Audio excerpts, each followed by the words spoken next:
Hey guys, it's Phil here. Just wanted to give you a heads up that after our episode with Rachelle Lefevre on Dead Poet Society, we have an interview with Tom Schulman, the Oscar-winning screenwriter of this movie, our first Oscar winner. It's a great interview. He's wonderful, super funny, really insightful, gives lots of bits of sort of behind the scenes in terms of the making of the movie. And it's a really fascinating and a really exciting interview. And we hope that you'll stick around for it after we talk with Rachelle.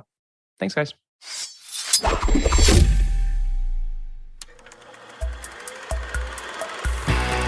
Podcast like it. Just podcast like it. Podcast like it's 1999.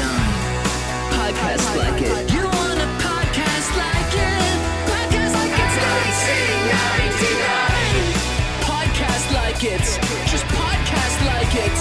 Podcast like it's 1999. Podcast like it. You want a podcast like it's 1999. Hello and welcome to Podcast Like It's 1989, the podcast where we talk about the films of 1989 from atop our desks here in 2021. I'm one of your hosts, Kenny Neibart. And I'm Phil Iskov. And with us today, back, our reigning champion, reigning defending, back to reign over this podcast and defend, well, maybe not. To defend. Dead Poet Society is Rachelle Lefevre. So happy to have you back. So happy. Every one that I come on, I think you guys have picked my favorite thing to talk about, but this is the one. We didn't pick this one. You picked this one. Well, the best was I texted Rachelle and I was like, hey, do you have any interest in coming on for Dead Poet Society? Immediately responded with voice texts that essentially expounded her love for this film.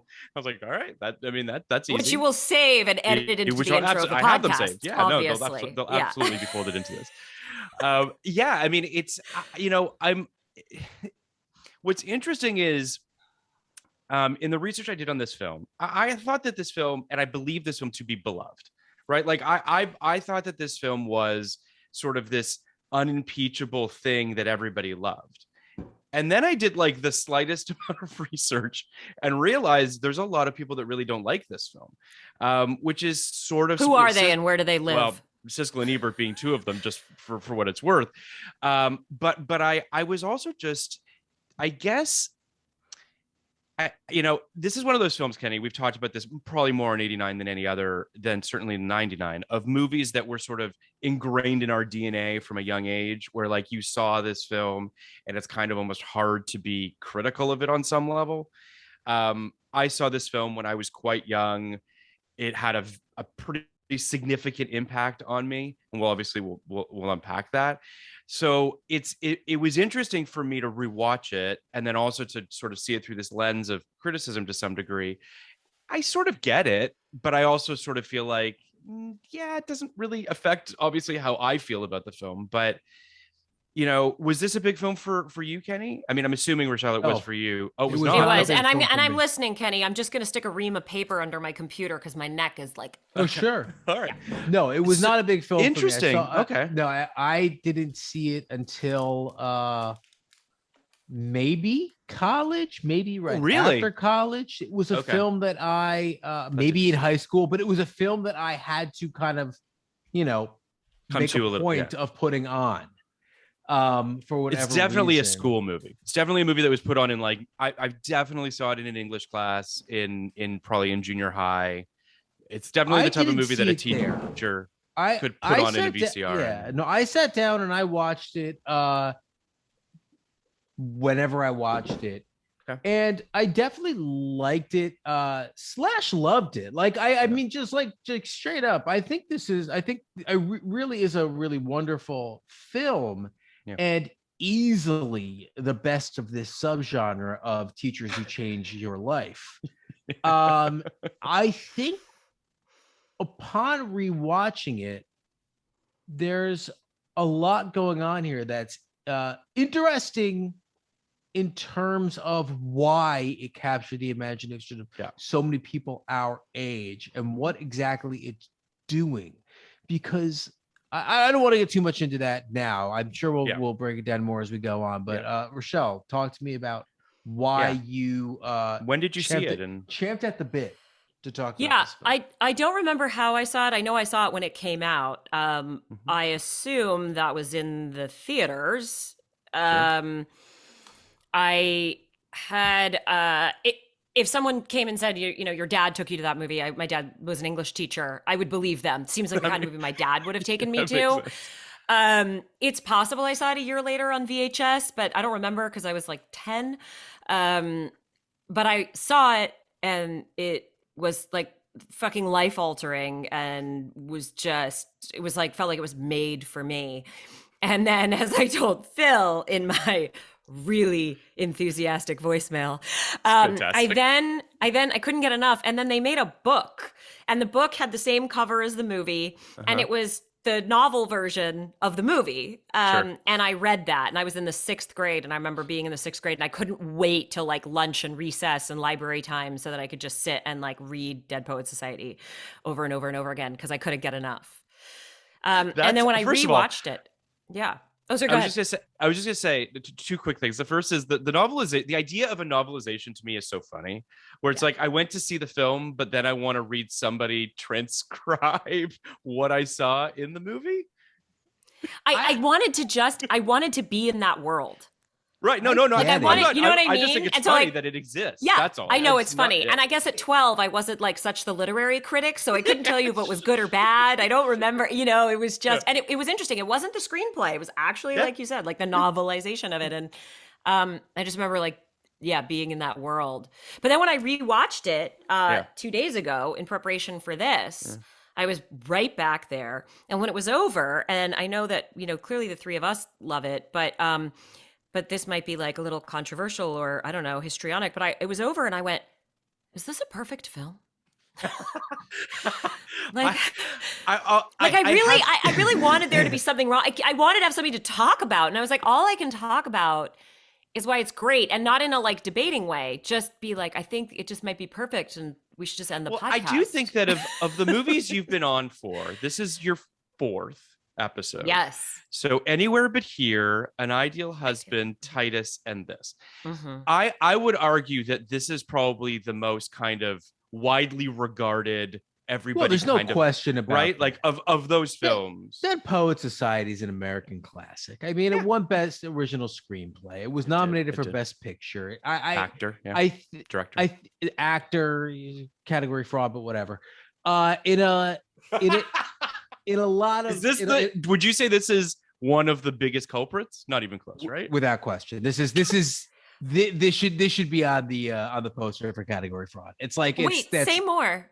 Kenny, can you explain Robin for Rachelle why Robin Williams isn't the lead of the movie by a long shot. So, but that's not my issue with this. Is you would put him in best supporting actor, is what you're saying, yes, right? That's why you're saying. Okay. This is an obvious one because he's not even the lead. But my issue isn't even in terms of lead and supporting. Sure. My issue is in terms of protagonist versus everybody else in the movie. Yeah. The best actor, best actress goes to a protagonist. Now there can be more than one protagonist in the film. And the protagonist can be a villain or an anti-hero or anything along those lines, but it has to be someone from whose point of view most of the scenes that person is in, that movie's being told from their perspective. Because it's not being told from his perspective, but he certainly drives the plot. Right, he's a central. He's a central character. He's the impetus of the movie. Yes, but that's okay. I mean, you look at a lot of sporting performances. That's the role they serve. Yeah. But all that being said, it's a great performance. It's my favorite performance from him, except for Good Will Hunting, which is the very similar role with a similar amount of screen time, probably more, interiority, and he won Best Supporting Actor, as he should have. Well, maybe not with Tom. No, he should have. That was the Burt Reynolds year. Moving on. It's a beloved American classic. I think the contrarian opinion is this is not that good. Yeah. And I am interested in Phil, not that you have to give the contrarian opinion because you don't hold it, but what is the contrarian opinion? Yeah, what'd you read? I have the same question. The contrarian opinion is that it's overly sentimental, that it's unrealistic, that it's sort of playing in sort of bumper sticker kind of ideas, and that it's giving license to a bunch of kids to do quote unquote whatever they want. So again, Nice. I'm not obviously subscribing to any of these ideas. I will say that this rewatch for me, the only sort of significant bump I had, if I had to pick one, I don't love the Knox storyline. Knox Overstreet, the Josh Charles storyline. I love his name. Knox Overstreet. What a ridiculous and wonderful name. And I guess what I would say is it kind of reeks a little bit of of Aaron Sorkin's idea of what romance is, which is pestering a woman until she capitulates and falls in love with you, and just sort of a on top of the fact that I really don't love her being passed out and him kissing her. That's a whole thing that I think is a little bit a little cringy.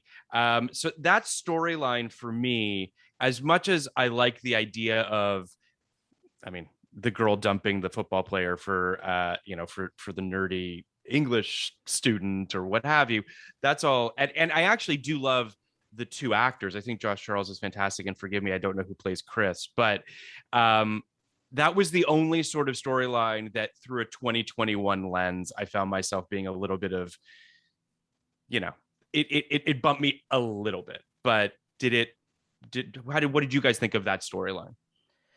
Yeah, the creepy kiss, that bumped me from this lens.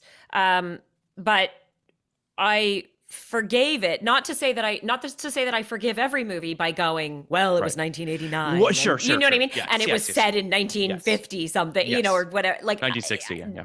Thank you. That's not a reason to just, forgive all the movies that err on this wrong side of something. Right. But I do think that it bumped me from this modern sensibility, but didn't knock me out of the film. And I understood it in the context of the film. And I understood it in the terms of like the moral and ethical relationship that a high school boy in 1960 would have with a girl. Right. And I can understand a high school boy, certainly one in a private school that is not surrounded by girls all the time and has a teacher that says, live your life, seize the day, go for it, suck the marrow out of life, and him interpreting that as I should get this girl that I've fallen in love with. I understand all of that. And again, I like I said, I still love this film. We'll talk about obviously ratings at the end. It really didn't bump it down much for me, but it was the only thing that made me go a little bit of, I could understand if someone reviewed the film today, and there have been articles, there's a whole Atlantic article about how much this person hates this film. I would just, listen, it's obviously their prerogative, and their opinion. I guess this was a long-winded way to answer your question, Kenny, but I think that you said it earlier, there's a lot of movies that tread in this territory, right? I mean, we did one earlier this year with Lean on Me as well. Like, there are movies about teachers that, inspire kids and what have you. This is definitely, I think, at the top of the heap of those, but I could also imagine if I've watched all of them, I would kind of be like, well, this film is, you know what I'm saying? Like, I feel like I understand people being worn down by the tropes. So, but that's not this film's fault. All right. So I hear everything you guys say, and I pretty much agree with everything you're saying. I think that there's a difference between this and Lean on Me, which is Lean on Me is not about the content that the kids are learning. It's not about the actual lessons. It's literally about it's about you kids kind of have no choice but to play within this system now, so you can defeat the system later. Yeah. Which is like, look, I'm crazy about that movie, as listeners of this podcast know, but it's a different idea. So this is not a comment on Lean on Me whatsoever. Yeah. The thing I really respect about this film is, contrary to most of those movies that are about the great teacher who comes in, this movie has the guts to really plant its flag when it comes to what's important to learn, right? What's important within the four walls of the classroom, which I think a lot of people are scared to do when it comes to that. Like, it's kind of easy. Well, Lean on Me is based on real stuff, but even in Dangerous Minds, there are other things to say, yeah, the system's fucked up, we're going to go against the system. But it's a little harder, I think, to say this is a spirit and a way of approaching material in general that we think is a better way than what you've been taught for the last several hundred years. Now, the reason I bring this up is because I think this ties into your point about Knox and the whole movie in general. Is I think this movie is at its core, and I don't say this derisively, made for young people. It's made for people who are in high school or younger. And I think it is like a meant to be a formative text on how to approach art, how to approach art and how to approach learning. And expressing yourself through art in some form or other. Expressing to some extent, but really it's like it's you can't evaluate art the way you evaluate science, the way you evaluate math, the way it's a different thing. And I think that's what a lot of young people get taken away with, really kind of enchanted by. Now, I think this is a double-edged sword, because in that respect, I think it works really well. I think it really did give birth to a lot of people our age who started to question what we're being taught and question the system, question the canon, question, kind of this, white male Eurocentric patriarchy that we've been taught forever, and say, look here, look there, look, and I think that's a really good thing. I do think it kind of hurts the film, because I'm not convinced the film lives up to its own ideals. I'm not sure the film is I'm not sure the film is a particularly deep text. I'm not sure there's a lot of layering there. I think it's a middlebrow movie that gets its surface points across incredibly well. And I think it's a very good middlebrow movie. And I, again, like middlebrow movies. But I don't think that it's a particularly elevated movie like the text. It's kind of is. Well, I don't think Mr. Keating would have a field day breaking down Dead Poets Society.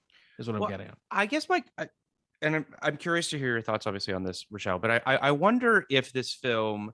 I mean, first and foremost, it should be said, this is a Touchstone Pictures. This is a Disney movie, or ultimately within the banner of Disney.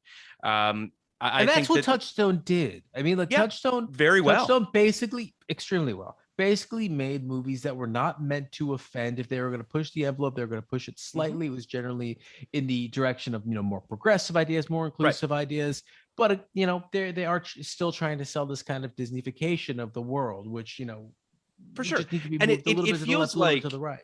It feels like all of these things are really in harmony in this movie for all intents and purposes. You have Peter Weir, who's coming off of the success of Witness and Mosquito Coast, who has a fascinating career, which we'll talk about. But he's coming off of that. He wants to make a film called Green Card, which he ultimately makes shortly after this film.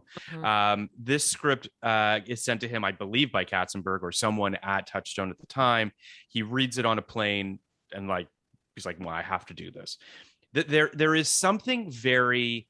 I agree with what you're saying, Kenny, which is that it's not exactly the deepest movie, but I do think that this film touches on bearing walls of adolescence, bearing walls of being in school at that time. I feel like it really understands what it's like to be a kid looking for inspiration. And I think that that is so powerful and so palpable in this movie.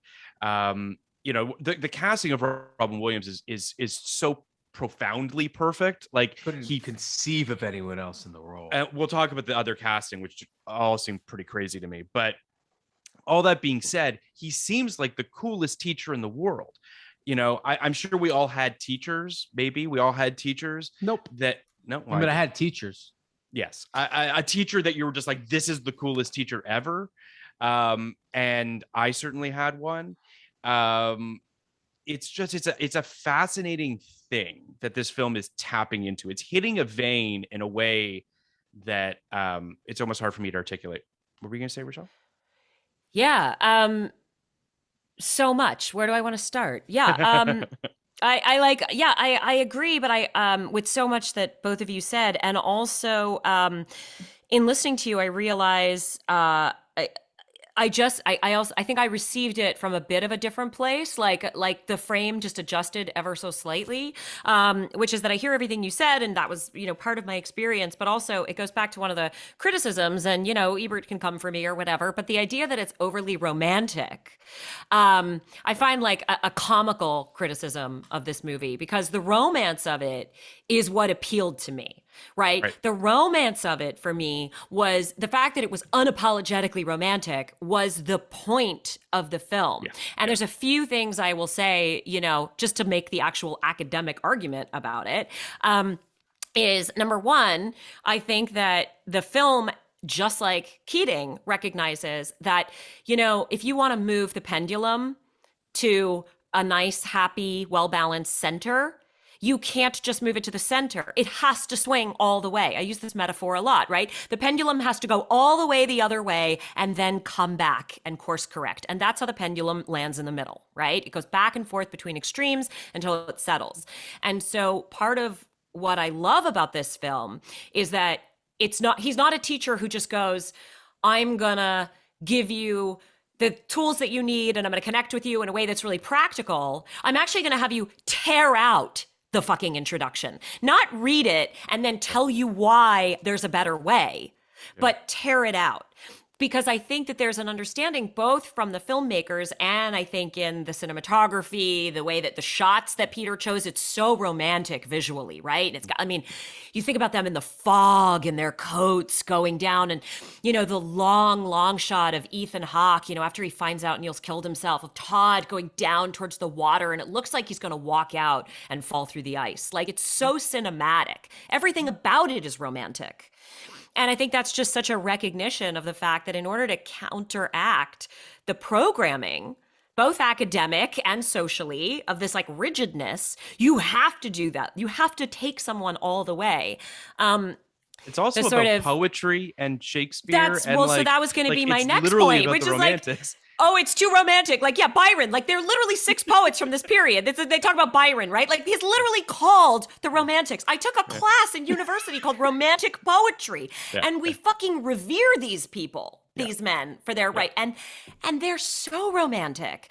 And, like the movie critics, critics are not reading Byron, maybe at the time, but certainly not now. They're not reading John Keats talking about the bittersweet, the crushing of the grape on your tongue and the juices. People don't read that now, in Ode to Melancholy. People don't read that and go, that's too much. Yeah, no, I mean, that's kind people of go, the thank point. God, I got my soul back. Thank God. It's a terrible criticism, and I I could have just said that. Well, I mean, the romantic wasn't the word I got hung up on, or I've been hung up on in terms of this film. It's when people call it overly sentimental. Same kind of idea. Right. Same idea.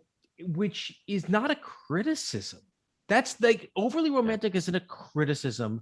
Overly sentimental isn't a criticism. Those aren't words that have negative or positive value.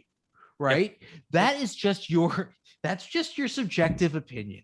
That's your subjective opinion that's something that you like or want from this. Yeah. But you can't just sit here and say that's a problem with the film. Because it's not, for all the reasons you said.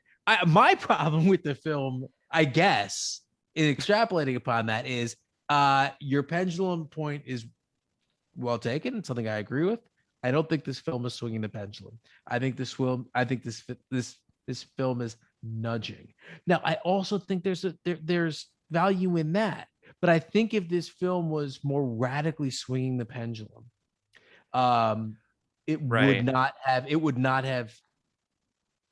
It may not have been a worse film, but it would not have found the particular audience that needed a nudge the way I think it did.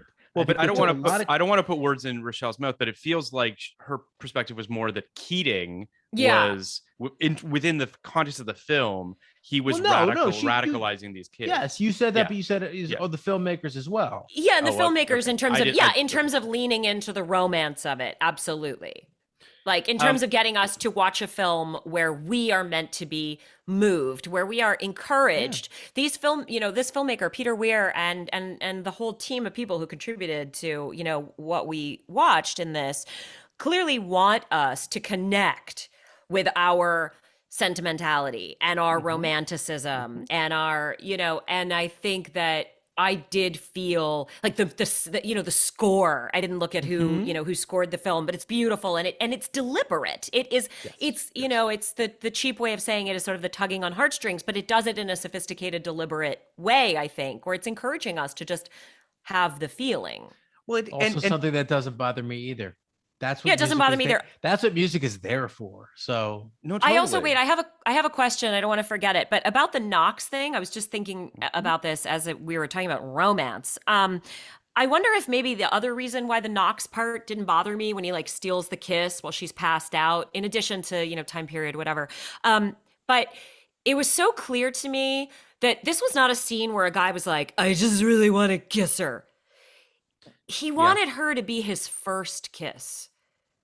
Like, I felt so profoundly in that moment, like he'd never kissed a girl. It was like, there was something about it where like, it wasn't innocent, or I don't know what the word is, but like, she was like this, like, God, she represented the beginning of the rest of his life. It was like this first kiss. And there was something about, it was meaningful to him that it was her. And so again, maybe it wasn't creepy for me because it was also steeped in this romance. I don't know if you remember, but like the shot is really tight. It's a really tight shot. It's a profile of him kissing the top of her head. It's a profile. And before it's a profile, the party disappears. So it's the larger party. And then they actually cut the party out. They don't it's not a zoom in. It's like a cut to a real close up of him and the party disappears. It's sort of his version of like the world went away, and it's just him and just her. And it's the only moment he'll have. And yeah, there was something, even the attempts to sort of have like the poetry in that kind of superseded whatever 2021 voice was in my head. Yeah, I mean, don't get me wrong. I didn't watch that scene and feel, grossed out or anything like that. I think I just kind of was like, I just kept thinking about. It pulls you out for a second. It pulls me out for a second, and it really just, not to make it seem as though Aaron Sorkin's the only person who does this, but it does feel like I couldn't help but think of like, there's a scene in Studio 60 of all things where like, Bradley Whitford is basically telling Amanda Peet, like, I'm coming for you. He literally says, I'm coming for you. I remember. And we're supposed to be like, that's the most romantic thing in the world. And you're like, no. So I think it's very easy to excuse the film for this. Very easy for all of the reasons for all of the period stuff, not in terms of 1958. I'm talking about 1989. I think it did take a long time for the men in power, the men who write these films, the men who direct these films, and the actors who play these roles to understand that is not what women want. So that's not romantic. Right. I don't think any man who was involved in this had ill intent. So it doesn't 100%. It doesn't really undercut what the film is trying to do. What I just don't really want to do is give the film more credit than it deserves. And like, it's just, I get what they were doing. I get what he was going for. And I get that, I think that through Todd, through Neil, through Knox, through all of these guys, the 5 guys we like, he was showing different ways that these guys are finding their true selves and finding ways to express themselves and finding ways to go after what they want or what they need. And in Knox's particular case, it was having the guts to go after the girl he had a crush on. And this is the way they showed it. I don't think it's the way you would show it today. I don't think it's all that important. I agree. Not that we shouldn't be talking about it, but that's my kind of final. I don't think it's all that important to talk about like how we would do it today, and I don't think it kind of rises to the to the level of like contempt. It's totally. I agree with you, but we have to spend 90 minutes talking about a movie all 3 of us love. So God damn it, we've got to pick something. That was the thing. Like I wanted to kind of, and I'm on this, and I feel like I'm constantly kind of trying to figure out exactly how I want to approach these situations too, because I'm not super interested in anymore in waving the "this is problematic" flag or waving the ha ha ha from our 40 years in the future vantage point. I certainly wasn't attempting to I do know that, you're not. I know you're not. Yeah. But it does, and there's part of me that like wants to be like, yeah, but she has no point of view. Like, what happens when she wakes up in the morning? And of course I'm thinking those things too, but it's a document, right? At this point, it's a document. Yeah. Okay, I have a question. Wait, am I right? Kenny, I don't know if you share this on your podcast, but am I? Do you have children? Did you have a baby? 4 of them. Yeah, you have 4 kids. I was like, I thought you had kids, but I can't believe I've been here 4 times and I don't know that. I'm so sorry. Oh, don't worry. I'm sure it's. But I don't know about you, but I had an interesting thing happen when I watched this. It did not happen when I watched it when I was young or when I read the book. Which very interested to hear this because me too. I really had such an intense like reaction to watching it from the parents' point of view. Like I was watching the adults in this film in a new way. I was watching Neil's dad and receiving that in a way that I'd never been impacted by that character before. And then even his mom, like the scene right before he kills himself, where his mom has an opportunity to say something and he actually reaches out and she like tells him to get some sleep. Mm-hmm. And I know what's coming. And I just, as a mom, and all that, and headmaster. And I just really had a lot for these grownups. I had a lot. I totally agree with everything you said. And it actually gave me a little bit more appreciation for the film.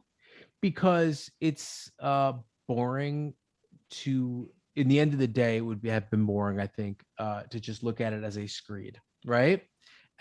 This is how it goes. But if you do look at it from Kurtwood Smith's point of view, which, I couldn't help myself but slip into his point of view every once in a while, they were careful with that character. He was of a lower social status than the other parents at that school. He was obviously insecure. His hopes and dreams rode on his son. He didn't know how to express his love. He didn't know how to express support. He didn't realize what he was doing was not being supportive. He came from an old school. I think he said he was a naval man or something along those lines, where he thought that's how you parent. And that's worked for so many American dads. He just applied it probably poorly to the wrong kid. And then the way he cried at the end, my son, there was dignity in that. There was he's great in this movie too. It's not. Oh my God! When he yells right before he says "my son," he goes, "Oh no, Neil." Yeah. I just. Oh my son. I mean, it's a role that I think in lesser hands would have played really Arch. Agreed. And I think that Kurt does a tremendous job of grounding it. Yeah. He's not the easy villain I thought he was when I was younger. And it's not as one-sided a story as I thought it was. It's not, it's not the kids rising up against the evil parents. It really is kind of covertly kids rising up not even rising up, but kids questioning 200 years of a patriarchy that they don't necessarily want to be a part of. But I would also say too, there's that beautiful scene where Neil is talking to Keating about his dad and about how trapped he feels. And then when you think about the fact that the father is also trapped by circumstances as well, to a certain degree, his lack of being able, as you said, Kenny, to express himself emotionally, his lack of being able to really connect with his son and to explain himself, makes them both trapped in circumstances that unfortunately leads to a tragic end. But it is I agree with both of what you guys are saying, that as a kid you watch this film from the kid's perspective and you just feel like the adults are obstacles. Right, like poor Neil has the yeah. worst dad, doesn't understand him, you Right. know, But which then you is watch when it you're this 12 how time, you feel about your own parents sometimes. right? But it's a much more balanced film than I remembered it being in that regard. And I think that's perspective and age, and to that end, it does bring you to, and this is, touchy and trigger warning, and all that, but it does bring you to the question of Neil's suicide, which when I was younger made perfect sense to me. Yeah. And now really is difficult to kind of parse what went on there. It's a lot, and it feels like if you read it from a more of a like what's the word I'm looking for, if it's more, I don't know what's the word, it's like roundabout, it's not literal, more figurative, a more sure metaphorical kind of way. There you go, you got it. I got there eventually. A more metaphorical kind of way, it works very well for me, but it's not metaphorical in the context of this film, it's literal, and it's powerful, but it is hard to kind of stomach. I'm not sure. Wait, hard to stomach is not the same as like hard to parse, hard to, like what is your, are you trying to say it's not believable somehow? I mean it the same way. Yes. No, I mean it the same way. It happened. So it's not really a matter of not believable. The question is more, did they do the work you need to do to show why any character would take this step, and did they just use this death as a device to get you to the end of the film for the other characters, or was this an appropriate end for this particular character? And I obviously always felt it was the latter. I always kind of felt like this is where this character's story had to end. But it's hard to parse, in that it's hard to figure out exactly what was going on, and hard to stomach in it leaves me feeling uneasy about the use of suicide at the end of this film as a as this kind of device. Now, again, like these are criticisms I say with love, respect, and admiration, because I love this film and I think it works so beautifully and so well. But watching it critically this time and knowing what was coming, it did feel like, Neil's our protagonist throughout the film. Is this happening for Neil, or is this happening for the audience? And that's my concern. So, well, I want to kind of unpack Neil in the bigger sense, because I do think that there's a lot going on in the character, but I also very quickly want to give a synopsis, because we're almost an hour into this and I just want to kind of give a quick synopsis and a little bit of context here. A new English teacher, John Keating, played by Robin Williams, is introduced to an all boys preparatory school that is known for its ancient traditions and high standards. He uses unorthodox methods to reach out to his students who face enormous pressures from their parents in the school. With Keating's help, students Neil Perry, Todd Anderson, and others learn to break out of their shells, pursue their dreams, and seize the day. Dead Poets Society opened on June 2nd, 1989, against Indiana Jones and the Last Crusade, No Holds Barred, See No Evil, Hear No Evil, and Field of Dreams. It would go on to make $235 million on a $16 million budget, which is just shy of around $600 million today. That's unreal. It's insane. It's got 85% on Rotten Tomatoes from critics, 92% from audiences. I'm going to read a brief part of Roger Ebert's 2-star review. Dead Poet Society is a collection of pious platitudes masquerading as a courageous stand in favor of something, doing your own thing, I think. It's about an inspirational, unconventional English teacher and his students at the best prep school in America, and how he challenges them to question conventional views by such techniques as standing on their desks. It is, of course, inevitable that the brilliant teacher will eventually be fired from the school, and when his students stood on their desk to protest his dismissal, I was so moved I wanted to throw up. Well, I think that Roger Ebert needed John Keating as a teacher. Yeah. And maybe That doesn't sound like a 2-star review. It sounds like a 1-star review, right? I wanted to throw up. It's crazy. I mean, that's a review that just totally missed that's one of those reviews where I just go, well, he didn't get it. He just didn't get it. It's also it wasn't also for seems him. like he didn't want to get it. He didn't want to get it. That's if a you read the hater whole right there. review, it's a lot of frustration about the classics and these, obviously these various literary legends and icons that he feels are being sort of misused and misappropriated within the course of this film, which obviously the three of us don't agree with. It should also be said that on their Oscar nomination edition of Siskel and Ebert, both Gene Siskel and Ebert disagreed with Williams' Oscar nomination. Ebert said that he was swapped Williams with either Matt Dillon for Drugstore Cowboy or John Cusack for Say Anything. Great choices. Love them both. Both great performances. But on there, if we pick the winner special in March of '90, Ebert chose the film's Best Picture nomination as the worst nomination of the year, believing it took a slot that could have gone to Spike Lee's Do the Right Thing. I would argue Driving Miss Daisy might very well have been the worst nomination. I want to just very briefly talk about other casting for this film. Apparently, Dustin Hoffman was going to direct this film and star in this film at one point. Tom Hanks, Bill Murray, Alec Baldwin, and Mickey Rourke were people that were all strong contenders to play John Keating. Mickey Rourke getting as close to it as saying he wouldn't do it because they wouldn't change some of the script to his choices. So like he was Mickey Rourke in this role is crazy to me. But I mean, the Tom Hanks, Bill Murray of it all, I can maybe sort of twist myself into seeing. But I don't know. Do you guys have thoughts? I mean, I would pick out of all of them, I would pick Dustin Hoffman. Interesting. From that list in the role. Yeah, I think Hoffman. Hoffman could have done it too. Yeah.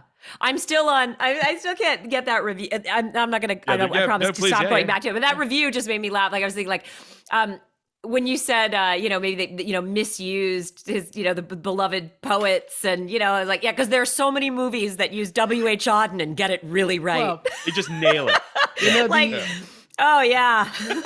the number one hardest thing to get it to make a movie about and get a good review on are movies about journalists, because these people know everything about journalism. Mm-hmm. They live their lives in newsrooms and they know when you get it wrong. It's like how people I know who are cops can't watch cop shows, and people I know who are doctors can't watch doctor shows. People I know who are lawyers can't watch lawyer shows, because we don't get that as writers. We get the TV version, and by the way, that's all we need to get.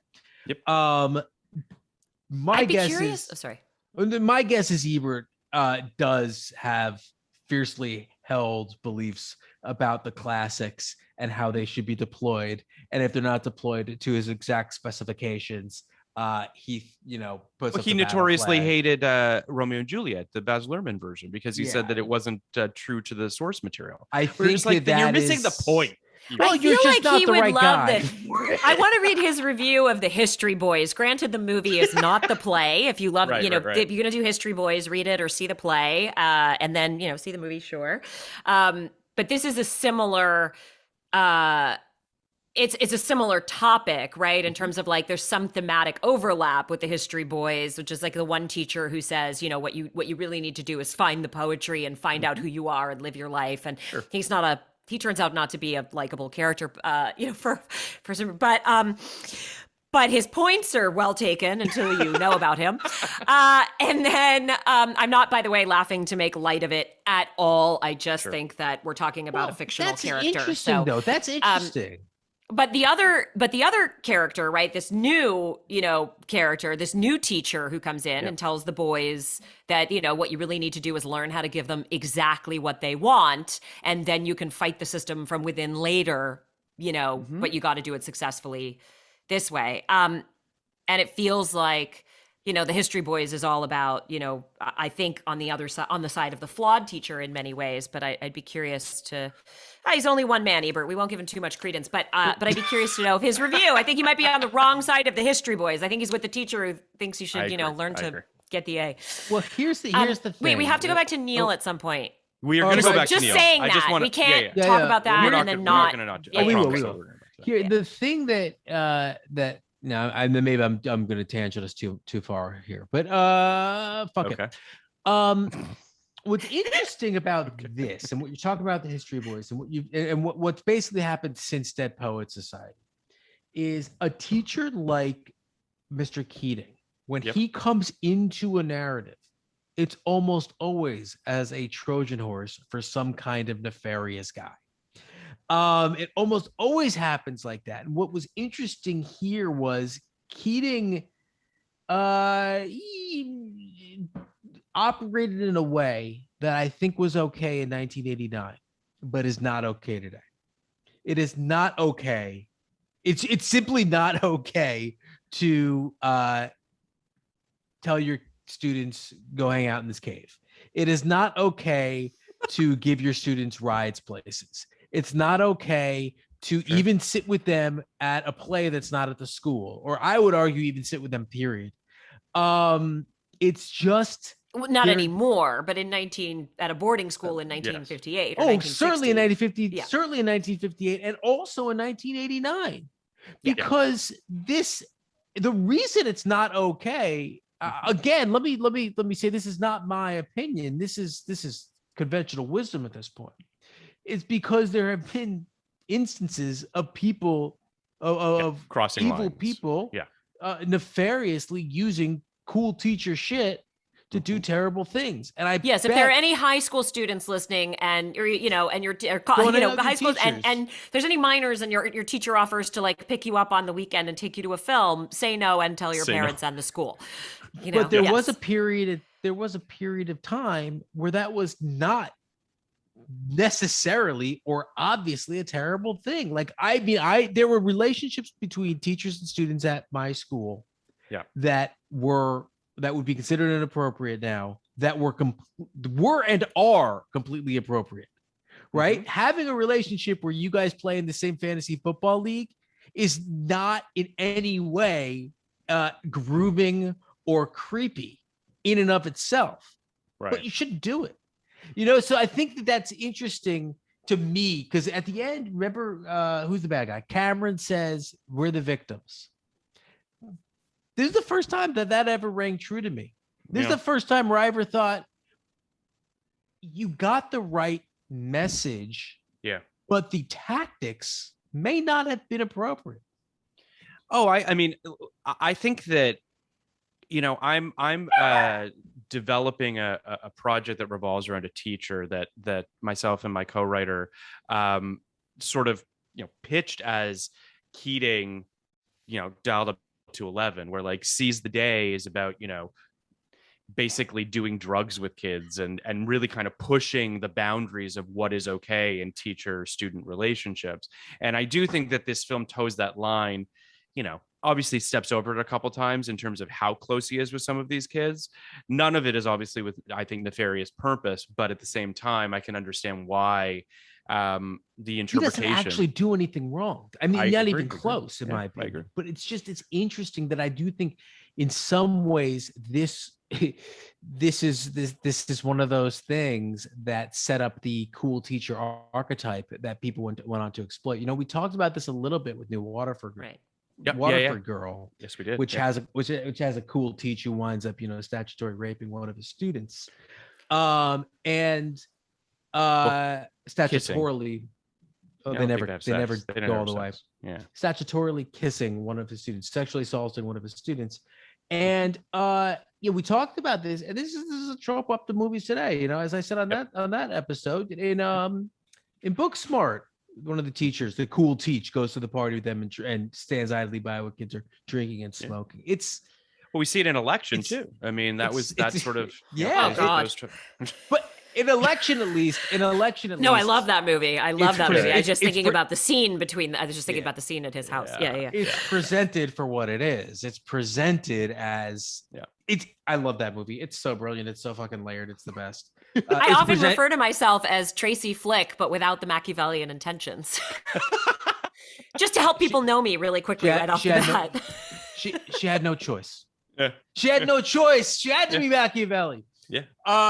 But yeah, I want to just there's two quick things that I wanted to tap into before we get back to Neil. Yes. Both are about the script. We are actually going to be interviewing Tom Schulman, and we're going to tack that onto the end of this episode. So hopefully we'll get a little bit more insight into these two things in terms of the development of the script and some of the notes that came from Disney and what have you. But in the early, I can't wait to listen to that. In the early version of the script, Keating had been ill and was slowly dying of Hodgkin's lymphoma, and that the movie would end with him dying.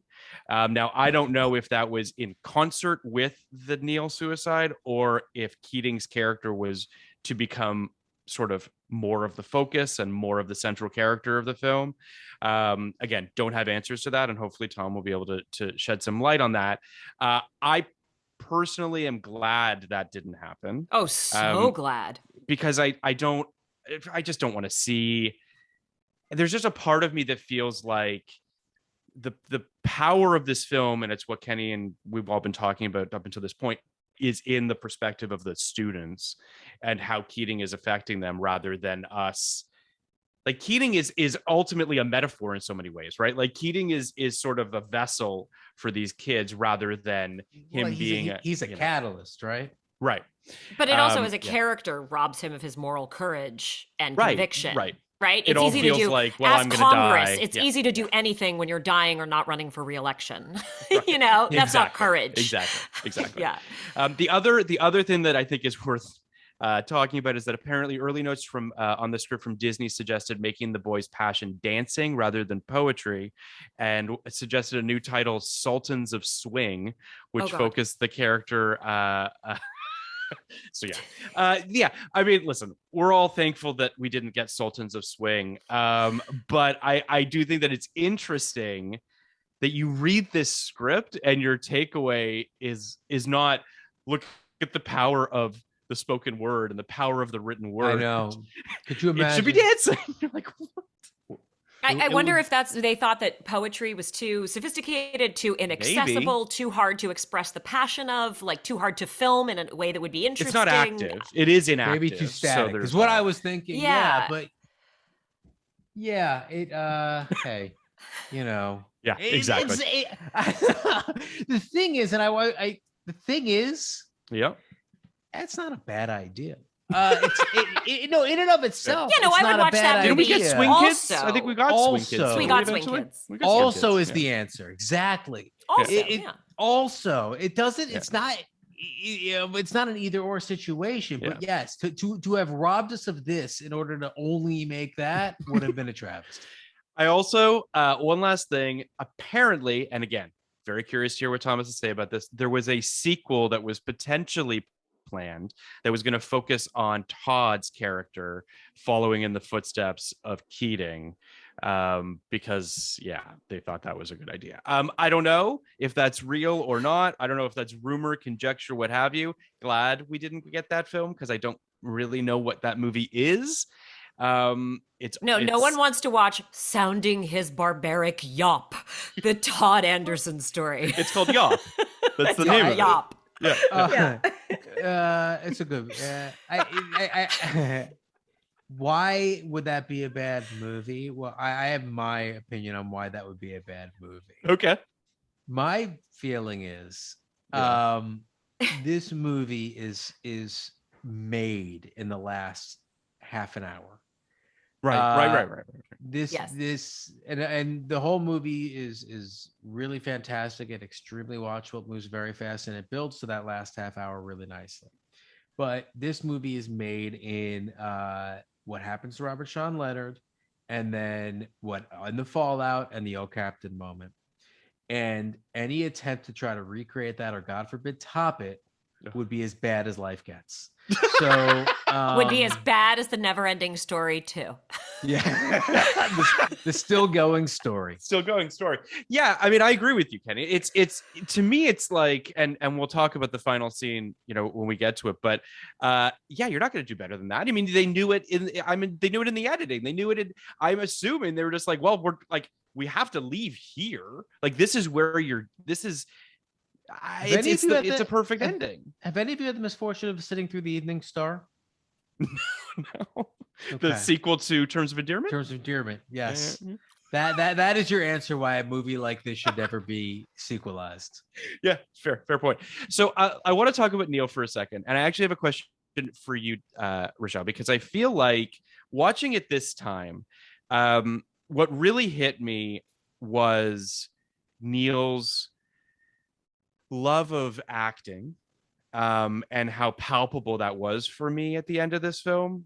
I've done very, very little acting. I was in a couple musicals at summer camp, and loved the experience, but would never want to be an actor for a myriad of reasons. We don't need to get into them. But the moment when Neil is pushed forward at the curtain call and everyone applauds for him, and then the turnaround and the curtains behind him, and just that joy and that euphoria that he's feeling in that moment.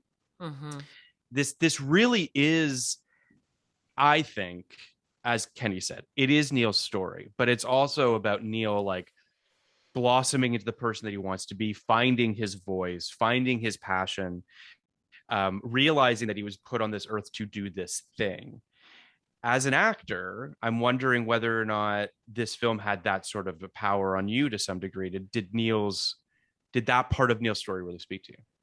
Yeah, it did. And I think that answering that question might actually be my response to Kenny's question as well, which is like, did the film earn it just on Neil alone? Right. And I think that I love the film for what it doesn't say, what it doesn't make explicit, but what I as an actor know, and what anybody who knows an actor or even just listens to the cliches about sort of artists, right? Yeah. Which is that in choosing acting as the thing that makes him come alive, right? He didn't fall in love with chemistry, and there's nothing wrong with chemistry, and I'm sure it can be romantic, right? But like, he didn't fall in love with chemistry.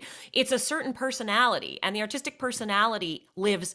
This is a character who is constantly swallowing all of who he is, right?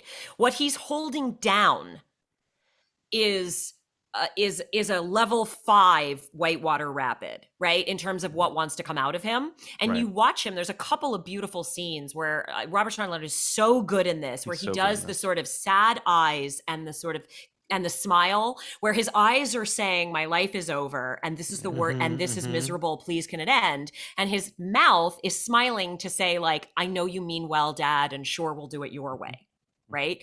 And so for me, Neil is a character who's like, well, he falls in love with acting because he's so emotional. He's sensitive. He wants to be alive. He's like, lives close to the surface, right? What's going on inside him finally finds a voice. And he finally realizes that he can live fully. And there's this great line before he, right before he kills himself, when they're in the office, when his dad tells him he's going to military school and that he's going to be a doctor. Yeah, but that's 10 and he doesn't years. Say, he says that's 10 more years. It's a prison He doesn't sentence. say, I don't want to go to fucking military academy. It's too strict. I don't want to be in the army. I don't want to have to go to war, right? He doesn't want to say, I have no interest in medicine. I have no interest in being a doctor. I actually want to be a lawyer or do this other thing. He doesn't say. There's so many responses he could have and so many ways in which he could define what he really wants for his life. And what he says is, that's 10 more years. And so immediately what you realize is this is a character who has been waiting to live. Yeah, I hear that. He's been waiting to live. I just gotta get through. And then I will be on my own and I can do what I want. I won't live in my father's house anymore and all that comes with that. And so I think they earn his death because he can't be the sensitive, fully alive human being that he is. He's not living anyway. So I think for Neil, the logic is like, well, I'm already dead and I've been waiting to live. And I just found out, actually, that's never going to happen. This is why you're the champ.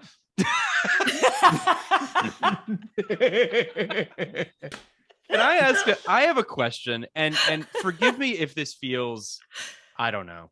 I don't know what the right word is, but I'll forgive you for anything and everything. Do you think that there's something to Neil potentially being gay? I did think that. I did wonder that. This time I watched the film and definitely felt like there was something else going on. The way that he interacts with the other guys, not in a sexual way, but the way they talk about women, and Neil doesn't seem to be a part of that conversation, really. Do you sort of know what I'm getting at? I noticed that. I think what's interesting about that question, following up what Rachelle just said, is as Rachelle was talking, I was thinking, well, no, it's irrelevant whether or not he's gay. Yeah, totally. What's important? Yeah, it's just another reason he can't be himself. No, but forget sexuality altogether. What's important is it follows the same trajectory as being closeted in a family that doesn't accept you for who you are. So even if, even though it's not explicit in my opinion in any way, I think someone who is queer and does feel like they were raised in a family that didn't accept them and never would, could identify with Neil's arc, even though it is not explicitly about sexuality. It's a metaphor. Yeah. That group, by the way, that group of people has the highest suicide rate of any group of people, I believe. Sure. Well, sure, they do. Sure. Yeah. So I think that to sort of tap into what both of you were saying, and it's why I think Neil's character and arc is so tragic, is and I do think is why it's the most powerful sort of metaphor for the film, is not being able to be the person that you think you were put on this earth to be. That idea that someone or something or circumstances are suppressing or sublimating the person that you think you're destined to be is just, the most tragic thing. Yeah, and being an actor for him, I know a lot of artists who talk this way about. I remember having conversations with friends in college who would tell me that they were so, adults, grown-ups would tell you, oh God, what a hard job. And why would you want to choose something where, 0.1% of the people succeed? And, all the reasonable adults in the room would be like, well, you don't want to do that with your life, right? You couldn't possibly be successful. And I remember so many of my friends being so really envious that I felt I had a calling, a purpose, that I knew at least one piece of who I was meant to be. I didn't know everything, but I knew that. I knew at least what I wanted to do. And I remember having conversations with friends where the through line was the fact that I don't know what I want to do with my life is not the problem, right? I'll figure it out. I'll figure out how to make money. I'll get a job. The problem is that the fact that I don't know what I want to do with my life is indicative of the fact that I don't know who the fuck I am. And that's terrifying. Yeah. It's terrifying to be 20 and being sent out into the world any minute now, and you still don't know who you are and what you are meant to be doing with the life force that's in you. And so when you do have that, it's so strong. And it's so, so I do think that sense of purpose. No, I agree. And I don't know why I went on that rant. No. I mean, I think I don't want to speak for you guys. I'll just speak for myself, but just saying how lucky I feel to get to do what I get to do with my life. I mean, it's one thing to say, I want to do this thing. I meant to do this thing. It's another to actually get to have a career doing it and to build a life doing it. That's those, especially in the business and in the industry that we work in, it's incredibly difficult. And, I think that it's part of why this movie, I think, was certainly so powerful for me watching it yesterday, of just seeing this character that just wants a chance, right? He just wants to try, let him try. And if he fails, that's, or maybe he succeeds. I mean, that's why, the performance is so tragic to watch as well, because he's really good. Right? You can just see he says that too. All his self-worth is in that moment. He's tearful and he says, I was really good. Yeah. It's the first time he's ever liked himself. Totally. as much as like it's a nice moment when Charlie Dalton turns to Keating during the performance, is like, he's really good. It's like, I don't need you to say it. Like, I know he's really good, but like, he's really good. And you can see that this is the destiny of this character, the destiny of this person, and that he feels so alive on that stage. It's heartbreaking. I want to just, there's a couple things I want to jump through the plot quickly, but I want to talk about Ethan Hawke for a second, who is really good in this film. It's one of his first performances. Apparently he was notoriously hard on Robin Williams and was annoyed by Robin Williams always cracking wise between takes, which feels right, considering the Ethan Hawke that we know today. 12-year-old Ethan Hawke. But I love that, like this. And then Ethan Hawke apparently gets an agent at I'm assuming CAA, because Robin Williams suggests him. So it's like Robin Williams didn't give a shit that like this young kid was like, but I just think that's a perfect, whatever. I love that. I love the fact that the first shot of Robin Williams in the film, which is 5 minutes into the movie, he's immediately got this twinkle in his eye, that like mischievous Robin Williams look, where you're just like, you know the ride you're in for, and it's just like, I don't know, he's just, I miss him. I miss performances like this from him. Kenny and I have talked about his $2.99 performances of Bicentennial Man and Jacob the Liar notwithstanding. This is always the Robin Williams that works for me, right? Funny Robin Williams doesn't really work for me, and manic Robin Williams doesn't really work for me. But Robin Williams, who taps into that part of himself that necessitates that other part's existence, is what I love and miss. So this and Good Will Hunting, it's the restraint. I mean, my favorite performance, World's Greatest Dad. She's just. Oh no, it's not a joke. I know it's an incredible movie. I've never seen it. I just not love Father's Day. World's Greatest Dad, an incredible film. I do think it's interesting though, because it does feel like this is the performance that I feel is always referred to when a comedic actor tries to go dramatic. Like when Jim Carrey or Tom Hanks or any number of people tried that transition, this is always sort of the film that people point to and I as sort of a fulcrum point where like Robin Williams understood. Like I vividly remember, I don't know if you do, Kenny, but when The Truman Show was about to come out, also directed by Peter Weir and starring Jim Carrey, everyone was just like, is this going to be Jim Carrey's Dead Poets Society? Is this going to be the movie? Peter Weir did it for Robin Williams. Can he do it for Jim Carrey as well? I just think there's something interesting to that kind of, as you sort of were alluding to, Kenny, this idea that like Robin Williams probably read this script and was like, I can do this, and I know what gear, I know I have this gear. And I think he beautifully does it. Sorry, Kenny? I have thoughts. Okay. Share them. Speaking of mysterious glint in their eye, mischievous glint in their eye, Kenny, because it goes back to my favorite little pet noir category fraud. People got the wrong idea of what he was doing in this film. He is not the star. He is not Truman. It's not the same kind of role. So he's above the title. That's why that's a marketing I know, but decision. You understand why. Yes, that's what I'm telling you. That's what I'm telling you. He's above the title. He obviously got paid more. He's obviously the biggest star. He's obviously the reason it made $250 million at the box office. And he was nominated for Best Actor. But people got the wrong idea. Yeah. I need to go find my Dead Poet Society. Well, no, that's not what you need to go find. That's not what he did here. He found an ensemble that he can fit into really well. When Robin Williams has tried to be the center of a dramatic film, with the exception of World's Greatest Dad, it's failed miserably. Like Jacob the Liar. It's just not, not to say that actors can't do it. Now, I think Lost in Translation is one of the greatest fucking movies ever made, with one of the greatest performances of all time. It can happen, but that's not what he did here. So it's just, it probably led to a dozen misunderstandings of what it means to transition from comedy to drama, and how not everybody can do it. Well, yeah, he also, but as an actor, he also did. Yeah, as an actor, he also did two things as the as the acting expert, as an actor on here, as one actor of 80 million here in Los Angeles.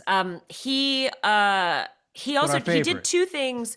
He did two things that were technically brilliant that I want to give him credit for, which is he didn't stop doing the things that were alive in him, right? So he didn't like one of the reasons why I'm so loath to watch a lot of comedians do sort of quote unquote straight is I feel like they stood in front of the mirror and went, I have to turn it off.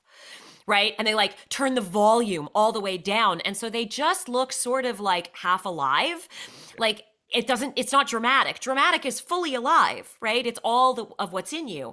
And so Robin Williams did not turn the comedy off. It's in there in spades. I'm sure there's so much improv. I'll be curious to hear, what was scripted, what was improv. So he allowed it. So that was the first thing, was he knew he had that instinct where he was like, I can't be dead inside. I have to be fully alive. And this is part of me being alive, is this humor. And then he picked the humor selectively that was appropriate for the kinds of jokes and the kinds of humor and the kind of timing that Keating would have had. It felt specific. It wasn't like every now and then a little Robin Williams bubbled up. It was perfectly woven into the character. And that is something I think a lot of people miss.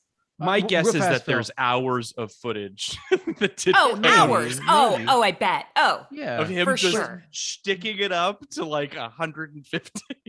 It also everything you said. It also like gives you a little. He had one of the scenes that I think is the reason I actually love this movie and his performance.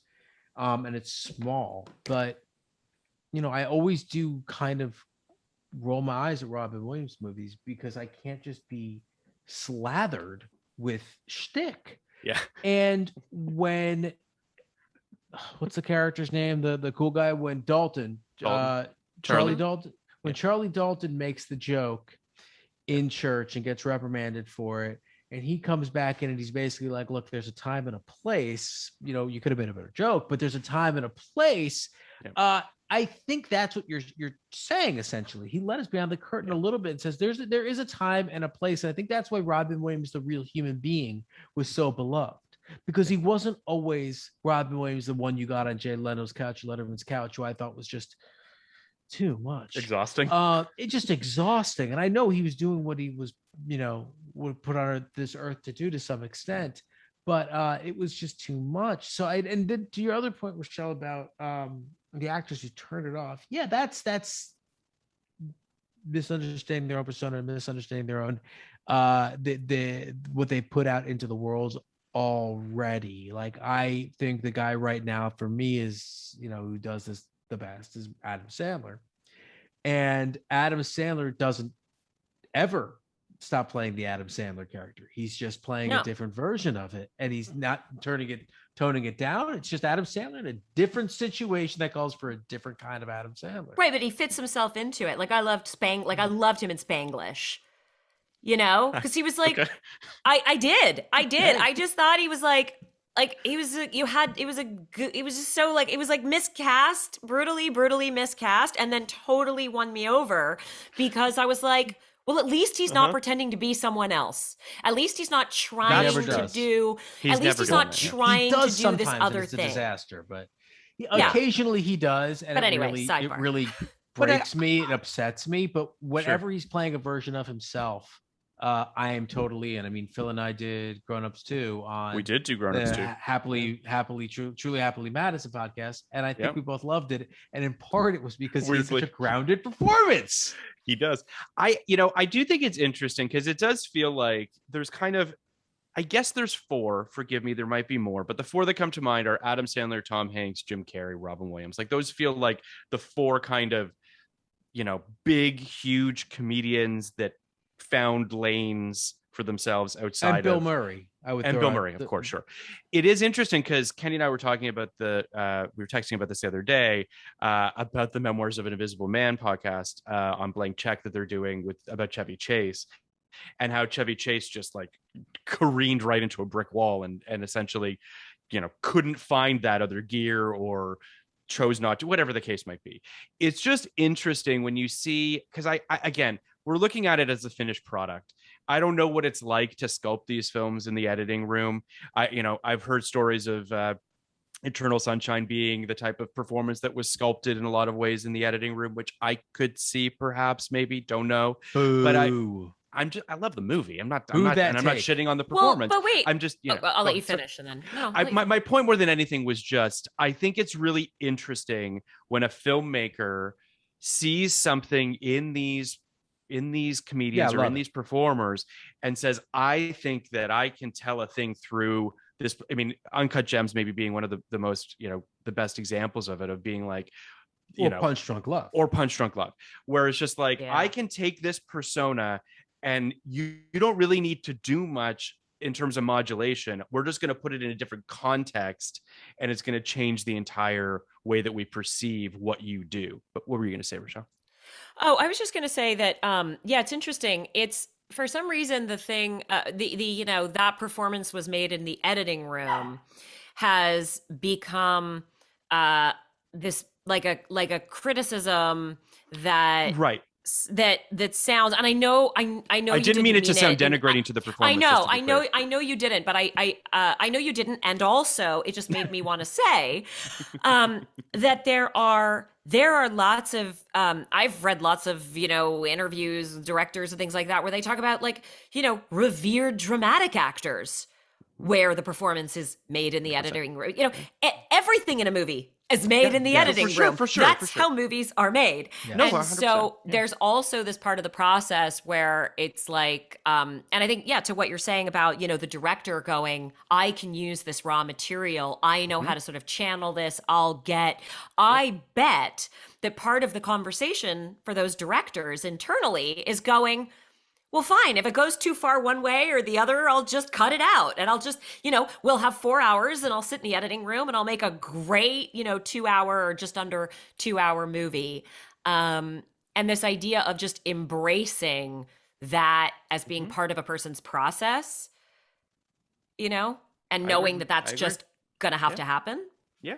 Sure. I'm going to put you on the spot, but you have a escape hatch if you want it. Yeah. When you said that you sometimes don't like watching comedic actors try their hand at drama because they mute themselves or whatever it is, were you thinking about someone in particular? And feel free to punt. I will go first if you want. Jim Carrey and the Majestic. Sure. Ouch. Sure. Look, I feel like I have a guy who I don't feel. I live in a glass house, friend. Like, I don't want to, what I mean? That's why I wanted to give you the escape hatch, the escape hatch, because I know that, and plus, I'm a wild man. I'll say anything. But also, Jim Carrey doesn't care that I think about what he doesn't care whether or not I think he was good in The Majestic. But I say that with all due respect for a brilliant comedian. But it is an example to me of someone whose director needed to tell them, the point is not to just not make jokes and be constrained and restrained. The point is to show up fully yourself. We want everything that's in you. Right. Just don't make jokes. Just say that, you know what I mean? Just don't go off the rails. Just don't. There was something that went amiss there that it was hard to watch because I felt like I was watching someone who had their personality tied behind their back in a way that was really uncomfortable. When I think that, of the 4 people that we're talking about, I think that Jim Carrey was probably the quote unquote least successful in terms of monetarily so. Eternal Sunshine and Truman Show aside, I think he tried to do dramatic stuff, The Majestic being an example of that, where, and to come back to what Kenny was saying, a misinterpretation of what Robin Williams was doing in this film. I think those 4 guys and 5, if you include Bill Murray, are the 5 extremely. They've been extremely successful at this. Sure. Just extremely successful at figuring that thing out. The guy who I think, and I don't think it's necessarily his fault. I just think he hasn't found the director who can unlock it. or maybe Can he's I just too. can I ask? Wait, can I ask a question though? Like, I also feel like the fact that there are a handful of people who are brilliant comedians who can also be brilliant dramatic actors. Right. This is like comparing horses to unicorns and going, you're not a good horse if you can't be a unicorn. And this is not because I feel self-conscious and I want to defend Jim Carrey because he doesn't need defending, but he's a brilliant comedian. And like, you watch him do Andy Kaufman, and you're like, the guy's a genius. Yeah, like that was 99. He was amazing in Man on the Moon. He has nothing to prove to any of us. And yet we have this strange expectation. Like, if I gave the dramatic performance of a lifetime, right? No one would ever be on a podcast being like, yeah, but can she do comedy? Well, you know, like it's just we don't expect it to go the other way. But for some reason, as a comedian, you're not like the gauge of your talent is can you cross over? Like that's just a conversation. I don't think that's. I don't think it's a conversation we're having, but I think it is. No, I don't even think it is a conversation that happens. We're not having it, but no, I think we're talking about 5 of the biggest stars of all time, and I think and I think it's a natural thing to ask if they can do things outside of, for lack of a better term, their comfort zone. It does go the other way. We watched She-Devil this year, and we talked about, how Meryl Streep can do whatever she wants, in any genre. And I think Meryl Streep probably challenges herself to take on roles that are out of, what may be perceived as her comfort zone. And there are some dramatic actresses, I'll throw it out there, Nicole Kidman, who has not had a lot of success in comedy. And I don't think it really dampens her star. It's just a thing. And again, she's Nicole Kidman. She's on the Mount Rushmore of female actors of the last, 20th century and of the 21st century. And that's what it is. Yeah. I want to say my guy. And I think who's your guy? Sorry. Yeah. Well, the 5 people we're talking about are, if you said they were the 5 most successful comedic actors of the last 40 years, I think I don't think you'd have much of an argument, give or take an Eddie Murphy, a guy who never really had a great success crossing over to drama. But the guy I'm thinking of is Will Ferrell, who would also be on that list, who has tried, who's clearly shown a desire, and who, for whatever reason, and the weirdest thing about it is his collaborator had 2 Oscar-nominated films that could be called dramas. He's never really been, no one's ever really been able to crack what that thing looks like when it's dramatic.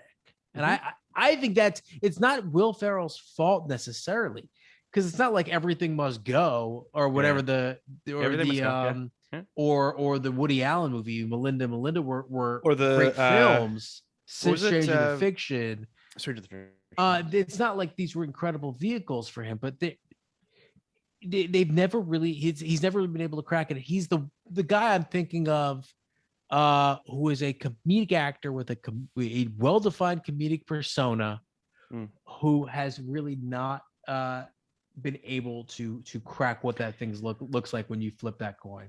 I'd say the only other person, and we'll get off this topic, but I think it's worth talking about. The other person that comes to mind is Will Smith, to some degree, who I think has. I think he's different. I agree. I wanted to just bring it up because it does feel like he's a guy who straddles that universe in a lot of ways, sometimes more successfully than others, but started in comedy, and found a way to transition into more dramatic stuff too. I think that's a great example. Different because Will Smith didn't come to us from SNL. Or stand up. Will Smith came to us from music.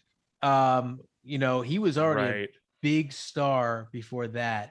And then his first feature performance was 6 Degrees of Separation, which is a dramatic as they come. It's a stage play. Mm-hmm. So the man is a unicorn. Like he just was born that way. I mean, the guy that'll be interesting, because I think he's dying to do it and break out, is Kevin Hart. Is like, I could tell that he's just dying to be taken seriously. You know, he Just made the that film trailer for his Fatherhood. Netflix thing. He did the Untouchables. Untouchables remake with Bryan Cranston. Yeah. And you never know who it's going to be. I mean, we're in a world where Simon Rex is going to get an Oscar nomination this year. You never know who the person is going to be. So and I love that. I want to pivot back to the Andrew Dice Clay was amazing. Andrew Dice Clay was amazing in two dramatic films. So you never know. You never know. I do want to pivot back to Dead Poet Society because I want to talk about the scene that I think is probably, I mean, there's a bunch of iconic scenes in this film, but the Seize the Day scene, which is his first, I guess you would say classroom scene, which is he walks into the classroom and he says, let's get out of the classroom. And he takes them into the sort of the foyer and he has them look at these old photos of old students from Welton that are no longer on this earth, and how he should listen to their whispers from the great beyond saying seize the day, carpe diem. And you know, there's a beautiful little piece of foreshadowing when he's talking about how, you know, one day they're all going to die, and the camera is straight on Neil talking about how one day you will turn cold and die. And it's a really powerful scene for a bunch of reasons. And I think that one of the reasons that this film works so well for, I mean, arguably for kids and for adults, is that as a kid, you're looking at it and thinking about the potential, right? Like anything's possible with my life. I there's all sorts of things that I can do. And then looking backwards on this film and being, did I accomplish all the things that I wanted to accomplish with my life? Not to say that we are, you know, old and gray, but I do think that there's something, it's just a really, really beautiful scene. And I don't know. I mean, I'm assuming it worked for you guys. I mean, how could it not? But oh, so much so. No, yeah. It did. I love that scene. Yeah, and it had the same effect. It made me feel like I had time left, you know? Like I have time left. What am I doing? Right. What am I doing with the time that's left? You know? Like I could still be, I'm not in high school, but I still, you know, God willing, got some years left in me. And so, you know, what am I doing with that? And yeah, I think that this film does something really interesting, and I'm excited to talk to Tom about it. But there's an organizing principle to it in a lot of ways. Of each of these classes, lessons, lectures, whatever you want to say, all of them kind of come at something in a different way that I think is really interesting. That his second class is about tearing out the introduction, and how ridiculous it is to, you know, American bandstand poetry. You know, this idea of ranking art, which is something that Kenny and I talk about a lot. You know, we talk obviously about the Oscars. We love to rank art. We love to rank art. But, you know, again, it's entirely subjective. But that speech that he gives when he says, he asks the students to crowd around him, and he's sort of crouching down in the middle of the classroom talking about the power of poetry and contributing your verse to the world. And what are you going to contribute? It's just all really, I mean, it's goosebump stuff. It's stuff that just makes you feel like anything's possible. We're both nodding for people who aren't watching the video. Just like, ranking who are listening. Where Kenny and I are like, yeah.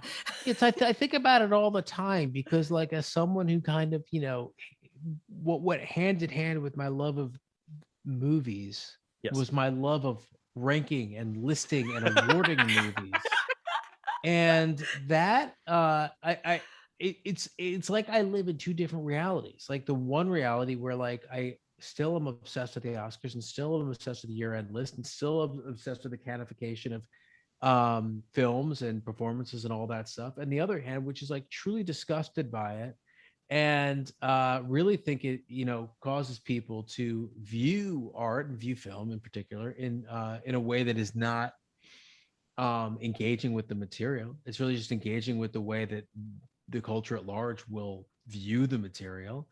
I think I can hold both things at the same time. I do. I try to hold both of these things at the same time. Like on one hand, it's a horse race that's fun, which is why I love sports. I love prognosticating Oscars, having not seen the movies. because it has nothing to do with whether the movies are good or not. It's a game. Yeah. And on the other hand, love the movies that I love. But yeah, that it's an interesting thing. The idea of objective good and objective bad when it comes to art. There obviously is none, but I think our society has really tried to sell the idea that there is. It makes me think of. Oh, go ahead. Yeah, no, please. Yeah. Oh, that scene you're talking about, that you may contribute a verse. He's like, got them all there. And the same thing about he's whispering, carpe diem, boys, and all that. The thing I remember actually having the thought while I was watching it, and I was going, I want this to be a movie from 1989 that we don't need anymore. Like, I want this to be quaint. Right? I want it to be like, remember when we needed movies to tell us to have souls, not just brains? Remember when we needed movies to tell us to seize the day and love poetry and be ourselves fully? And I was sort of sad for a moment because I was thinking about look, I live in LA and it's, my kids go to very progressive schools. And so I can't say that I know what a generalized sort of, American education is right now. As I do live in a bit of a progressive bubble.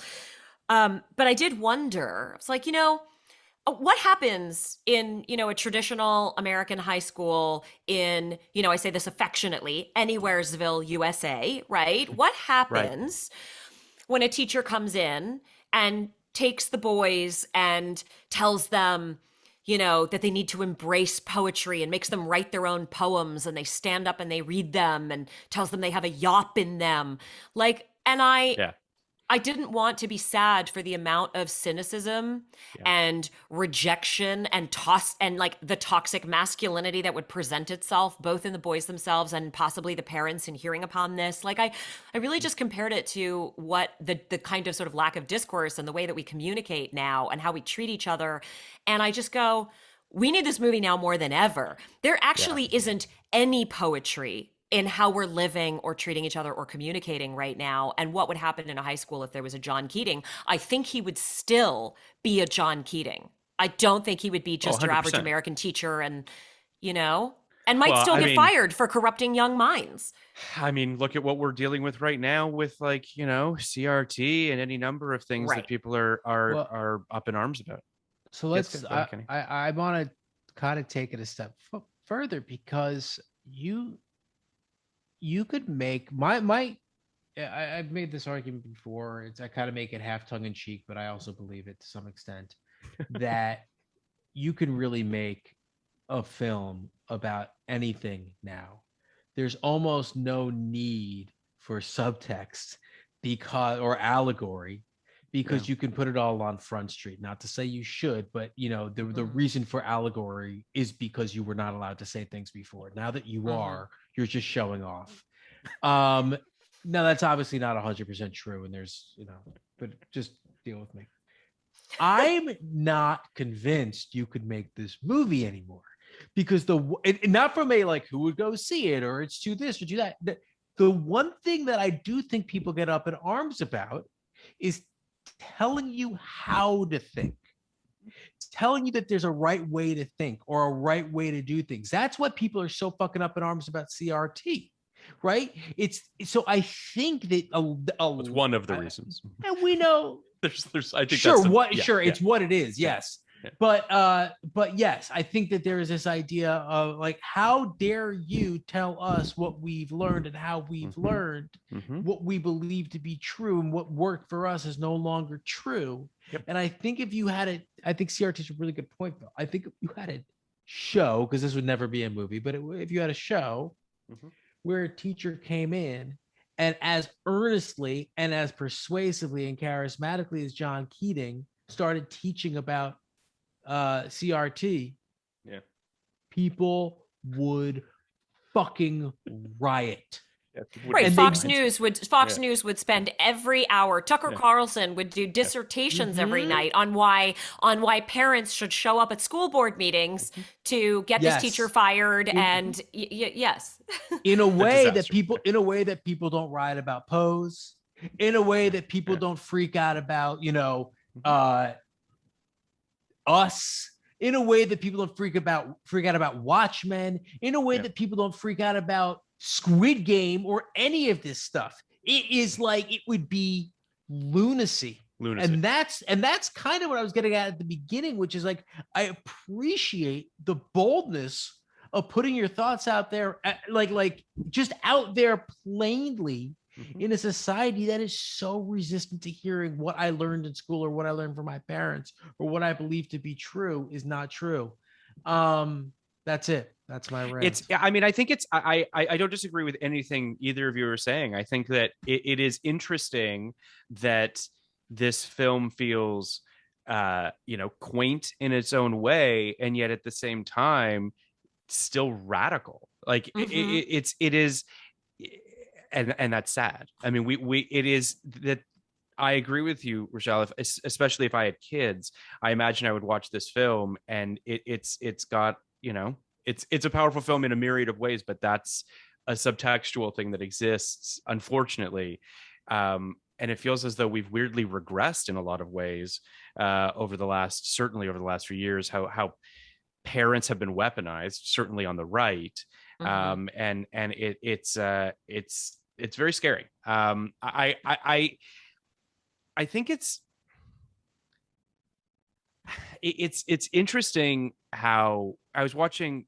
I don't know if you guys watch The Circus on Showtime. It's a half-hour show about politics every Sunday, and it's a bunch of reporters that go around the country and interview people and what have you. And last week they were talking about the governor's race in Virginia, and what's going on there, and how Youngkin, I think is his name, the Republican who's running, has essentially weaponized parents freaking out about their kids and about school. Like he's like, that's the way in.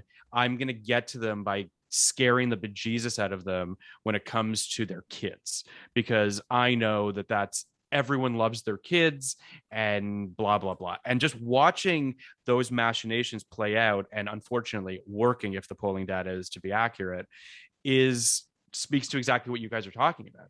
This idea that I know what's best for my kids, and you will not teach my kids things that I don't want you to teach them, is crazy. This idea that Beloved, the book, the Toni Morrison book, was handed out to a bunch of kids in Virginia, and they turned that into a talking point as though it was some horrific thing they shouldn't be reading, is just insane. Anyway, I digress. It's, by the way, and just to bring that point back all the way back to Dead Poets, is, what I'm hearing you essentially say is like, all the reasons why Keating got fired are alive and well. 100%. Right? Maybe it's like more alive and well. More alive and well. And Keating had to get fired not just because of all the ideas that he was teaching and it goes against, and how dare you, and those are our kids' minds, and we own our kids' minds, not you, not them. We own our kids' minds, right? But also because parents' inability to take any responsibility for any role they might play in any of the tragic events of their children's lives, or the mistakes their kids make, or, so this is like Neil's father we talked about how well he played that role. It's so beautiful. Like, there's no, part of the tragedy of that, and why I don't want to see a sequel, is like that story never evolves. It doesn't go anywhere. The narrative for the rest of that character's life is, my son killed himself because this radical teacher came in, encouraged him to do something that was dangerous, and look what happened. There's no moment in this man's life where he goes, maybe it was me. Maybe I didn't let my son be who. I'm sure those thoughts are in there at night, and he silences them with like, no, it was Keating's fault. Yep. And so we are actually watching, I feel like we're watching the end of this movie play out, like on the news, on nightly news. Every day. Yeah. But I do want to say this. We are far beyond the world that they lived in 1958. We are far beyond. I mean, my kids go to a progressive school. Your kids go to a progressive school. These places exist because of teachers like Keating, influencing people like Todd, and Todd growing up to influence other people around him and create schools that, kind of express those ideas. We're so far beyond, like everything else. What we're witnessing are the death throes of a obsolete or a hopefully soon to be obsolete mindset. And it's always going to be like that. But there are not schools that operate like Weldon anymore. Just like hopefully there won't be schools that, only teach the Christopher Columbus version of the founding of America anymore. But yeah, I understand. I understand that, like that these people certainly still exist. Now, the thing that kills me today is the view of poetry from the book that they ripped out is not factually inaccurate. And Keating's way isn't factually inaccurate. These are Wait, you're on Pritchard's side? No, I'm not on anybody's side. What I'm saying is it's not that I'm on anybody's side. I'm saying these are two schools of thought, both valid. Right. Christopher Columbus founded America is an invalid thought, right? Like that's right. Just it's an untrue thought. That's not a fact. Yeah. Or we live in a society that has been, where white people have been kind of boosted by 200 years or 400 years of white supremacy, starting from slavery through Jim Crow onto today. This isn't debatable. These aren't debatable things. So what we're arguing about now is not basically differences in style and strategy. It's should we be teaching facts, or should we continue to live in ignorant bliss? No, I couldn't agree with you more. And I also feel like, and this is one of my kind of big frustrations, I guess, with the right, is more about trying to grind the gears of progress that there's an inevitability to. You not teaching kids about slavery is not going to change the fact that it existed and that they are going to learn about it and that it is going to affect them one way or another. This idea that parents think they can cloister their children in some sort of bizarre little like bubble of misinformation or what have you is insane to me and is just counterintuitive. But I could fucking talk about this all day because it's truly the arguments I hear from people I know, people I like about teaching critical race theory always come back to this idea of at its core, I don't think my white kid can handle being told he's part of the problem. And I wouldn't say I have been teaching critical race theory to my kids. I would just say that I have been talking in a way that I think underlines what I think is the truth about this country. And I guarantee you, in no way do my kids feel bad about being white people. Yeah, they don't. And they can handle it. And they can handle it. I've been talking to my kid about race since he was 3. Me too. We've been talking about race in this house since he was 3, and they can totally handle it. I would say they're so comfortable with it. They're so comfortable with talking about it. They're so comfortable with it's just and I mean, I told Phil this. I'm like so proud of my kids because it's we like my daughter, because I have 9-year-old twins. My daughter in the back of the car, just we were gonna go to Disneyland, and she goes, "Hey, Daddy, was Walt Disney a bad guy?" And my son, under his breath, goes, "I mean, he was a racist piece of shit." Which well, it's like it's and again, it's one of those things you could hold two things at the same time. You can be racist piece of shit. You can also say, it's Disneyland. Right. And as they get older, that will evolve to an age appropriate level of conversation, right? That conversation will get more and more elevated and more nuanced. Sure. And because I know we have to wrap up, and I love this movie so much I can't stop talking about it. So I'm going to bring it back to it for my conclusion. Absolutely. With this point, which is I think if John Keating were here, and Neil, and I think Neil, maybe Todd now that he's grown, maybe Todd, would, in listening to this, make the argument that actually that's what the poetry is for. That's what art is for, right? Like, we still need doctors and lawyers right? There's nothing wrong with the students who want to conform and want to participate in society and not want to rock the boat and not want to be revolutionaries, right? And like, we need people, not that you can't be a doctor and a revolutionary at the same time, but there are people Shay was a doctor and a revolutionary. Great. Great is the perfect response. A lot of people don't know that. Great is my way of being. Don't take me off. Don't make a good point we have to talk about. I'm on a rant. It's not a good point. Come on, go ahead. Valid point. Back to me. Yes. Is that, there are so many difficult things in a life. As I'm fond of saying, it's hard to be a person in the world. And when we are confronted with whether it's CRT, whether it's, the lives of, transgendered people growing up in places where they can't be themselves, right? Whether it's people screaming at each other over mask mandates or gubernatorial races in Virginia, like whatever is going on, it's all attached to really, really big feelings about things that make us deeply uncomfortable, that make us feel uncertain, that make us afraid, that make us question. It's really hard to find out you're wrong and you've been wrong about something your whole life. It's hard to change your mind. These things are not easy to do. It's why we don't do them well, right? And it's like, well, where do you go with those feelings? Where do you go to process them? Where do you go to be a full human being where you can like have that, to like let it go so you can have the conversation? Well, you go to the fucking poetry. You go to the movies. You look at a painting. That's where it goes. That's how we work out the muck so that then we can have civilized conversations. Yeah, it's about being inspired. It's about escape. It's about, nurturing yourself through other people's perspectives in the world. I mean, right. So you don't have to grow up to be someone who wants to be a radical or wants to be a poet or even an actor or whatever. But like, I think the thing this movie also just beautifully encourages is, I'm not telling you to do this instead, but add this piece. Yeah. Add this to your life. Your life will be so much better. Just add this, And I couldn't agree more.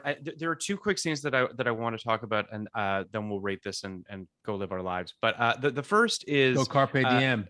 Go Carpe Diem. Is the scene with Todd speaking in front of the class, which is, he's obviously the yawp. We talk about the yawp, but he also, Robin Williams covering his eyes, the camera spinning around him as he's making up this poetry on the spot.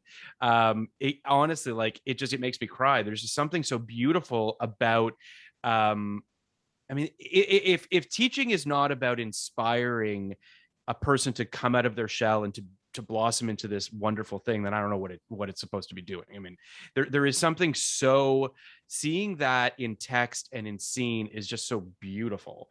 And I think that it's the moment at the end of the scene where he takes his head and says, "Don't forget this." Like, that idea of that scene changes that person's life forever. Right? Like, it's just, that Todd is a different person from the beginning to the end of that scene. It's just, it's just unbelievable. And I love that line, "Don't forget this," because the thing he is acknowledging is that the likelihood that Robin Williams, even if John Keating stayed for the whole semester, even if he taught them for the remaining years at this school, the likelihood, he's an anomaly, right? The likelihood that they are going to go back, that the record player is going to fall back into the groove, that they're actually just going to grow up and get married and have kids and live the lives that their parents basically want for them. That is the future for these boys. Right. Yeah. And he knows that, Robin Williams. He's not trying to change them. He's trying to shift just this one thing that they can take with them. And I feel like that's what he's saying when he says, "Don't forget this." It's, I know that you're going to grow up and actually you are going to follow this path that's been set for you, but it's okay. Just take this with you. There's also, I mean, it's not a coincidence that Todd is the last shot of the movie. Right, that we were holding on Todd, the possibility of Todd, the introverted kid who didn't know the power of his words or what he was capable of, and that he's the one who stands on his desk first. He's the one who says, "Oh, Captain, my captain," and begs for forgiveness. And says, "We didn't, they forced us to sign this. We didn't do it on our own," and that Keating obviously knows that. It's one of those scenes that is perfect, and I love the end of the final moment of this movie, but like just it's so close to tipping. Like it could have become so overly dramatic and overly sincere, and just, you know, and it just walks that line so beautifully. The idea that it's not all the kids, that like about a dozen kids are still sitting down with their heads down, you know, filled with shame. It's just a really, and the music swelling, and just the power of a physical representation of showing solidarity for this man and what he hopefully will do to inspire them in their future lives is just, it's incredible. They're nodding again for our listeners. Let's rate it. Let's Kenny, let's we should nod audibly. Let's give a number ranking to this piece of art. To this piece of art. Do the thing that that Keating would hate us for doing. In 1989, I saw this film. I don't think I saw it in the theater, but I could be wrong. I vividly remember watching it with my parents. Loved it, watched it many times. I probably would have said a 94, 95, something like that back then. Watching it before this podcast, again, it worked incredibly well for me. It was still probably in the low 90s, like 92, something like that. I'm still around there. Like I'm at a 90, I guess. I mean, like it's not, is it a perfect movie? I mean, no movie's perfect, but you know. Phil, you had this on your top 5 at the beginning of this. I did. Sorry about my dog. You had this in the top 5. Do you think it'll be there at the end? Hey, I don't know if it'll be in my top 5 at the end. I don't know. I think Fabulous Baker Boys might just get that 5 slot because I just fucking adore that film. And I think that there's still a few we haven't done from your 5 some, too. Yeah. So, so I'm excited. I mean, we'll talk about them. But what about you, Kenny? Where are you at with this? Well, I think I was, kind of an 85 before. I actually think I remember when I watched this the first time. It was in my apartment, in my room, the first year I moved out, when I was kind of trying to fill in some gaps. And I loved it, and I think it's just, it's a really tremendous film. I was down a little bit before this podcast. I was down to a 79, but I don't feel that anymore. I feel like I feel at least an 85. I'm actually gonna go to like an 86 now. Like I feel, talking about it, anything that I was kind of uncomfortable with is kind of dissipated. And most of what I'm left with is that uplifting feeling that you feel at the end. Because Rachel's the best. Rachelle's the best. That's Rachel. Rachelle. Rachelle. I've had friends for 20 years still do that every now and then. It's just a weird thing.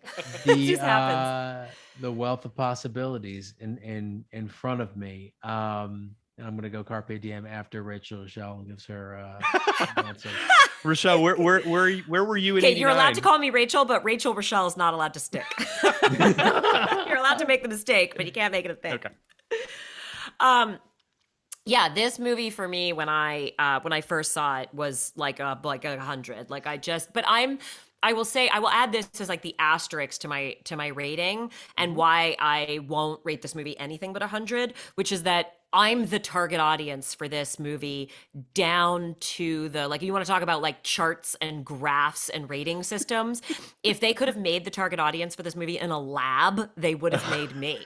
Yeah. So, like, I was the nerdy kid, reading poetry in my room, afraid to go to school because I might accidentally, reference something and then be accused of being like an uber nerd, and wanting to know like why the other 9-year-olds like didn't see the beauty, and that didn't want to stop and watch the wind catch the trees and then write about it.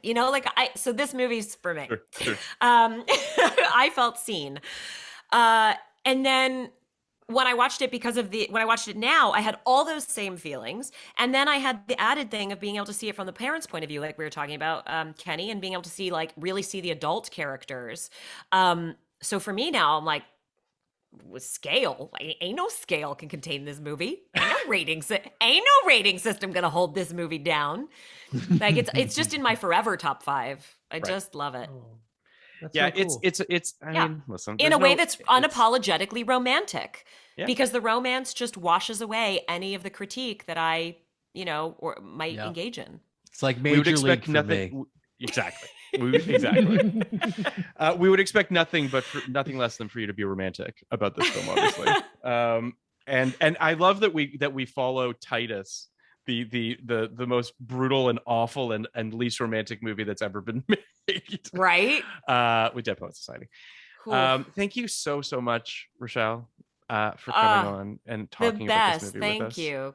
And Continue we to hope- do decades. Continue to invite me back. You still please. owe me, by the way. There was a challenge. There was a gauntlet thrown down about whether Was we there? could watch something terrible and I could convince you to up your. That's view of it. actually a really good point. Well, Kenny, just we wanted still to have a remind bunch you. of. That's a 99 challenge. That's a 99 right there. challenge for sure, and there are definitely Oh some my doozies God. left. If you can convince us, That's a challenge that transcends time. I want it should be to. great. I also Yeah. would like to take that challenge. Not necessarily with you, Rochelle, but I want to put on my Armand White hat pretty badly.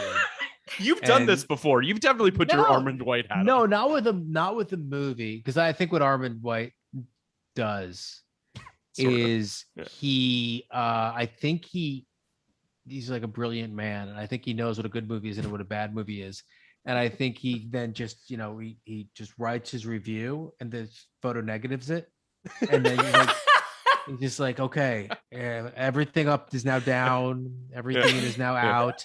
And he just tries to see if he can, through the power of the written word, can convince you Mhm. that Jack and Jill is one of the great American Greatest films ever made. comedies, which you Uh, read his well, review, he's pretty convincing. It's gonna be. We're gonna find a movie, Rochelle, and it's gonna be something else. We're gonna find one that you have to defend. And you might listen. You're 4 for 4, really.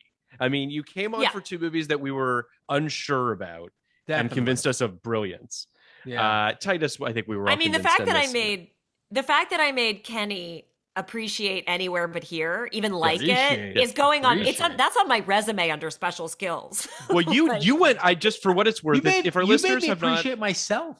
You made me no. The thing about that episode, because it is probably my favorite episode of the show, is I started to realize that that's what we do. That's like Yes, what this yes, podcast is yes. about. Yes. This podcast is about. We thought it was about, and I still kind of think it's about. Can we run this marathon? Can we finish this marathon? And we're gonna finish the marathon. We're It's gonna not that finish the hard. marathon. You can always walk in a marathon or crawl in a marathon. We're gonna get there. But what this podcast really is about is like the ways in which a conversation with fellow, interested Mhm. audience members actually can change your feelings on a movie, Sure. not even your opinions, your feelings on a movie. And I agree. it wasn't really until that movie that my viewpoint on a film was dramatically changed. The way you want to believe you're capable of changing someone else's mind when you talk about a film. You don't just talk. I don't talk about movies to be like, just listen to me. I hope at the end they're like, good point. I will look at that in a different way. I do So think you that did it to episode. me, which was exciting. I agree with everything Kenny's saying. I'll also say that episode went one step farther, where Kenny said we had to stop recording I had so to we stop. could talk I had to about stop. Yes. about some That went- personal stuff. that was going movie on. Like, went too- You that movie actually- that unlocked Kenny. That went too far, and I think was the beginning of a personal journey that 3 years later I can say is still ongoing. was- but it that was- was But everything that you was just amazing. said, but everything you just said, Kenny, including the part where we had to shut down for a minute so we could like talk about these intensely personal things, is like, at the risk of being bumper sticker-esque, like you've just summed up the entire argument for art. Yeah, there you go. Yeah. well, thank you, but but Thank you. but that's the thing That was I like my think- great. That was your great. But that's the thing that that's that part of me that hates awards. That's the thing I think we've lost. Like there's just Great. it's just become a fight. It's become Yeah. what's good and what's bad and what's dumb and what's Yeah. smart and what's lazy. And it's That's why it's become I do binary is the problem. This idea that like and or intractable. Dislike, it's just yes. And intractable. Like, you know, and the thing that like I like about the challenge is I do want you to come on for something that is of ill repute, I'll say, right? Like I think that's more important because like we've done so many movies so that are like straight up bad that like I wouldn't even be fun to have her come on to convince us why my favorite Martian is worthwhile, but something that's like of Morgan did do that though quite effectively, I thought, when she came on for it. But I know what you're saying. Yeah, but that wasn't even her that wasn't even her I know. Play. I know. Her play was like, this was important to me in a period of time, and like, but whatever. It's the idea is, yes. Can we find something worthwhile in these films? And whatever. I think we can. We'll see. We're gonna figure it out. I think we can, and I think that also the fun of it, the playfulness of it, is giving the creators is giving the film more credit than they deserve, right? Like I love the idea of watching something that's really bad and then giving the creator all of these like intentions and like and like making it so meaningful in a way that it just wasn't for them. Kenny is so in, it's amazing. We'll see you on for Jim Belushi's sequel to his hit film K9 K911. K911. It'll be great. We can't wait. See you on it for K911. Watch this space. Watch this space. Rachelle, thank you so much. You're the best. It was actually direct to video. I didn't realize that. We'll find something. It's going to be great. But this was a blast as always. Always a pleasure. And we thank you so much for coming on. I love you both. Carpe diem. We love Carpe you. diem. All right. Bye. Still champion. Hey guys, it's Phil here again. So now we have our interview with Tom Schulman, the Academy Award winning screenwriter of Dead Poets Society. It's a great interview. He's super fun. We talk about him winning his Oscar and what it was like making the film, writing the film, and all of that. And it's a great interview. He's a great guy. So stick around for that. As promised, here we are with Tom Schulman, the screenwriter for Dead Poets Society. Tom, thank you so much for coming on our show. You're welcome. So I got to ask the question right at the gate because Kenny and I today watched your Oscar clip when you won the Academy Award for this film.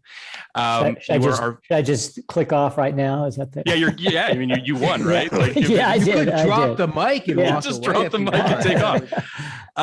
But you are our first. Am I right, Kenny? First Academy Award winner that we've had the pleasure of talking with. And Kenny and I are both big Oscar guys. We love talking Oscars. And I guess my first question to you is, what's the first thing that goes through your head after they call your name? Well, in my case, I didn't even really want to, I'm like the shy kid in Dead Poets Society, like Todd. Sure. I didn't want to go. I just thought, hey, if I win, why do I have to get up there? First of all, I didn't think I'd win. Second of all, I thought, I don't want to have to get up. Of losers. So you should have known. Right. Exactly. But I just thought, if I win, I don't want to have to get up in front of 40 billion people or whatever they hype that broadcast to be.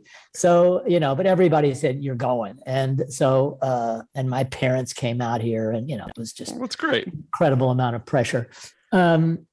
So while they were reading, the evening seems interminable while you're there. And while they were reading the category, honestly, I just thought, don't call me, please don't let it be me. I had such a fear of public speaking. And then when they called my name, that just kind of all felt like it job. In a way. You did a great job. No, I was terrible. That's so not true. Oh my God, it's so embarrassing. I can't even tell you. You didn't pull out a piece of paper. Yeah. I did not do that. You got every name down that any reasonable and an appreciative person would have gotten. Yeah, I think I muttered some bitterness about the difficulty of getting into the business or something. I don't know, but that made me feel great. It works. Yeah, I was like, that's yeah. Anyway, it was the weird thing is that as I was walking up to the stage, I heard someone from the orchestra pit go, "Hey, Tom!" And I looked down. It was one of my closest friends' ex-wives, who's a singer. So I'm standing there. I haven't seen her in like 5 years, so I'm standing there talking to her. And she goes, "You might want to go up on stage." I'm like, "Oh, so right." Funny. So that's I went amazing. Up there, and then. And of course, Jane Fonda was my presenter. Yeah. And afterwards, they take you downstairs to this room where they have these giant, big plastic Oscars on either side of you, and you're on a stage, and in front of you are the press on bleachers, facing you. And we walked up, and Jane introduced me, and she said, "Any questions?" And people started going, cool. "Jane, what's it like to be back to the business? What's life like with Ted Turner? Blah blah blah." And she said, "Wait a minute, stop. This is not my night. This is Tom's night. Please direct your questions at Tom." And there was a long pause, and someone said, "Tom, what's it like to get an Oscar from Jane?" Yeah. At which point she said, "That's enough," and she dragged me off stage, and I snuck back into my seat with the statue. That's amazing. She's always been cool. Yeah. She gave a really cool preamble too, I thought, before she read the nominees, where she was talking about how, it's all about the written word. And, I mean, listen, I know a lot of people wax poetic in these presentation, in these presenter slots, but I mean, she's always been awesome. She always feels genuine. Absolutely. Absolutely. So, she's great. So, yeah. But I forgot to, as we were waiting for the elevator to go downstairs, I was kicking myself for the couple of people that I forgot to thank. And she looked at me and she goes, "You just won an Oscar. What's wrong?" I said, "I forgot to thank a couple of people." And she goes, "Well, thank them next time." I thought only an actor could do that. She's like, there's always coming home. Yeah, exactly. But I want to rewind. By the way. Yes, please. Sorry, Crane. Yeah. What about Bob should have been your coming home? But I just saying. Thank you. I actually don't remember Kluter coming home a second, but whatever. Well, I was just gonna say, as a hypochondriac, what about Bob really speaks to me. So I think that's perhaps the most quintessential hypochondria film. Yeah. Thanks. Yeah. As someone who dreams about replacing my dad with someone cooler, it speaks to me too. But I do want to rewind. The Dreyfus for Bill Murray swap is kind of a dream, I would imagine, for those kids. Yeah. But yeah. So I want to kind of rewind for a second, because there are some things that I want to kind of, I obviously want to ask you about the development of the film, but really just to kind of take it back to its inception, what made you want to write this film? I know that it's somewhat based on your experiences with a teacher that you had, but what made you want to write it? I was in a workshop called the Actors and Directors Lab, and the head of the workshop and teacher there was Jack Garfine, who had been a Hollywood director, Broadway director, and his mentor was Harold Clurman, who was sort of a grand old fixture on Broadway, had directed on, founder of the group theater, Actors Studio, directed dozens of plays on Broadway. And by that time, in his mid 80s, and was the lead critic for the magazine The Nation. And he would come out to the workshop about every 2 or 3 months, review the work of Jack's students for about 10 seconds, and then stand on stage and hold forth about anything and everything as if he had been everywhere on the planet at all times in history for 3 or 4 hours.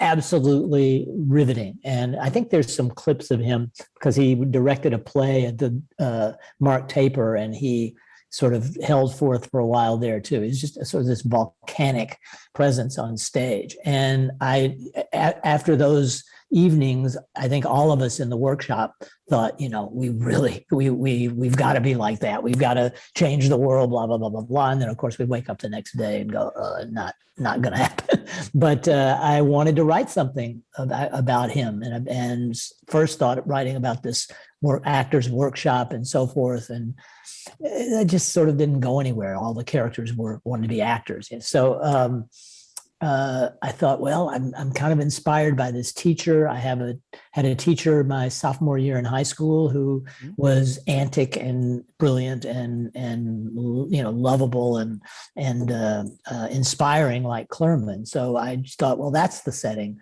to do this in, and use sort of a blend of the two, use whatever I want, but let that be the setting for this, and then let the students be high school students, affected by this teacher. So the private school element, did you go to a private school? Was this a somewhat? It was an all boys day school in Nashville, Tennessee, called Montgomery Bell Academy. So I don't know if this is true or not, because the internet is the internet, so take it for what it's worth. But is it true that that Disney wanted it to be about dancing?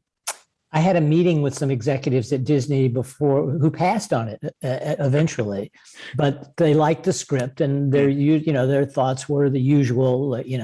Could there be 3 worse words in a title? Dead Poet Society altogether, that sort of stuff. And I think at a certain point we were sitting in the meeting, and it's like, why poetry? And I'm going, he's really an English teacher, but it just focuses on poetry. How about dance? I think Fame had just come out. Dead Dancer Society. Yeah. Well, yeah, and they went, and I think someone, make him a dancing teacher. He can inspire them that way. Blah blah blah. So, and I think they even had someone said, we even have a title, Sultans of Strut. Oh yeah. And in those. Yeah. So I just said, well, think about it. And, right. Never gave it another thought. That 32 years later, that meeting you had with Disney executives made its way on the internet. Turns out to be true. It's the kind of thing that's a nice little non-apocryphal story about the making of this movie. It's just so funny what kind of persists. It's true. It's true. It's also amazing to me, and I mean, we've all been in these pitches, but like, it never ceases to amaze me, the executive pitch that they have. It always comes with the sort of like, I mean, the bad pitch is ... right? When really that's the pitch that they want to go with. Yeah. And I love it when they go, okay, bad idea. And then they exactly. I had this pitch years ago that was about a girl who becomes a sort of an assistant to a rock band. And I pitched it, and they were like, we really love it, but could the band be vampires? Like, that is not the same thing. It's a completely different, but yeah, it's just amazing the how can we change something that's really in the DNA of this thing that you've made. But yeah, of course. I want to go back even a little further. So Tom, you wrote this on spec? Yeah. No one is going to pay you to write Dead Poet Society, right? Right. Yeah. I just, so I just wanted to be, respectful, but of course I assume that, so you wrote this on spec. What was your next step? How does a movie with a title that makes people, a little dour, make its way from your word processor to Touchstone Pictures, to hundreds of $1 million, to Robin Williams, to all of these things that so rarely happens now, and it was even rare then, particularly a frankly a literary drama. You are up generally against movies that come with some IP attached when you're pitching a film like this. So IP wasn't as important back then. There was more openness to original stuff. So I mean, it felt like it. It feels like that was the case. But I had an agent. I was at the Paul Kohner agency. My agent was a guy named Gary Salt, wonderful guy, now deceased. And I sent it to Gary, and I think he called me at like 2:00 in the morning and said, I just closed this. It's amazing. And I just wanted to call you, and, I'll call you again in the morning. So I went, wow. Okay. So the next morning we spoke, and he said, I've been thinking about it. I think it's one of the best things I've ever read, but I can't sell it. It's a boys' boarding school. There's no sex, but it's poetry, but the usual. And I said, wow. And he said, so I hate to say it, but if you want to get this made, you're going to have to get another agent. So I sent it out to 5-6 agents, and all passed but one, and who told me, I've read half this. I think, I can get some actors from my agency here in it and, try to package it and set it up. And basically, a few meetings, nothing happened. A producer named Stephen Haft read it. And I guess a year and a half later, my agent said, I'm not doing anything on this. Stephen Haft said he can't get it out of his head. And he's close to Jeff Katzenberg at Disney. I haven't told him that Disney passed. So let's let him option it. I think $500 or something, and see what he can do. So he gave it to Katzenberg, and Katzenberg read it and bought it the same day. He had never seen it, knew nothing about it. So at that point, we had another director on the movie. We met, we decided, Robin Williams would be the perfect guy. And, but Robin wouldn't make it with that director. So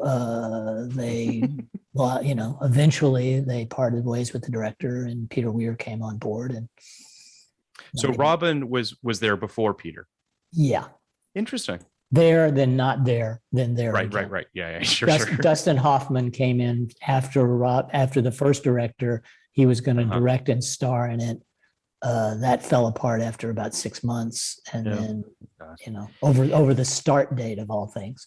But it's interesting as you're telling the story. I mean, Kenny and I both work in television primarily, so the feature world is still, if I'm being completely frank, I went to film school, but like the feature world, the business of movie making to me is just still kind of Narnia to me. Like it still doesn't feel like a real thing. Mm-hmm. And you just talking about how Dustin Hoffman's attached to this thing for 6-8 months, something like, and you're just sitting there writing other things, I assume, or thinking about writing other things, but still like the how long it takes these things, and they still might never get made. That's right. It's unbelievable.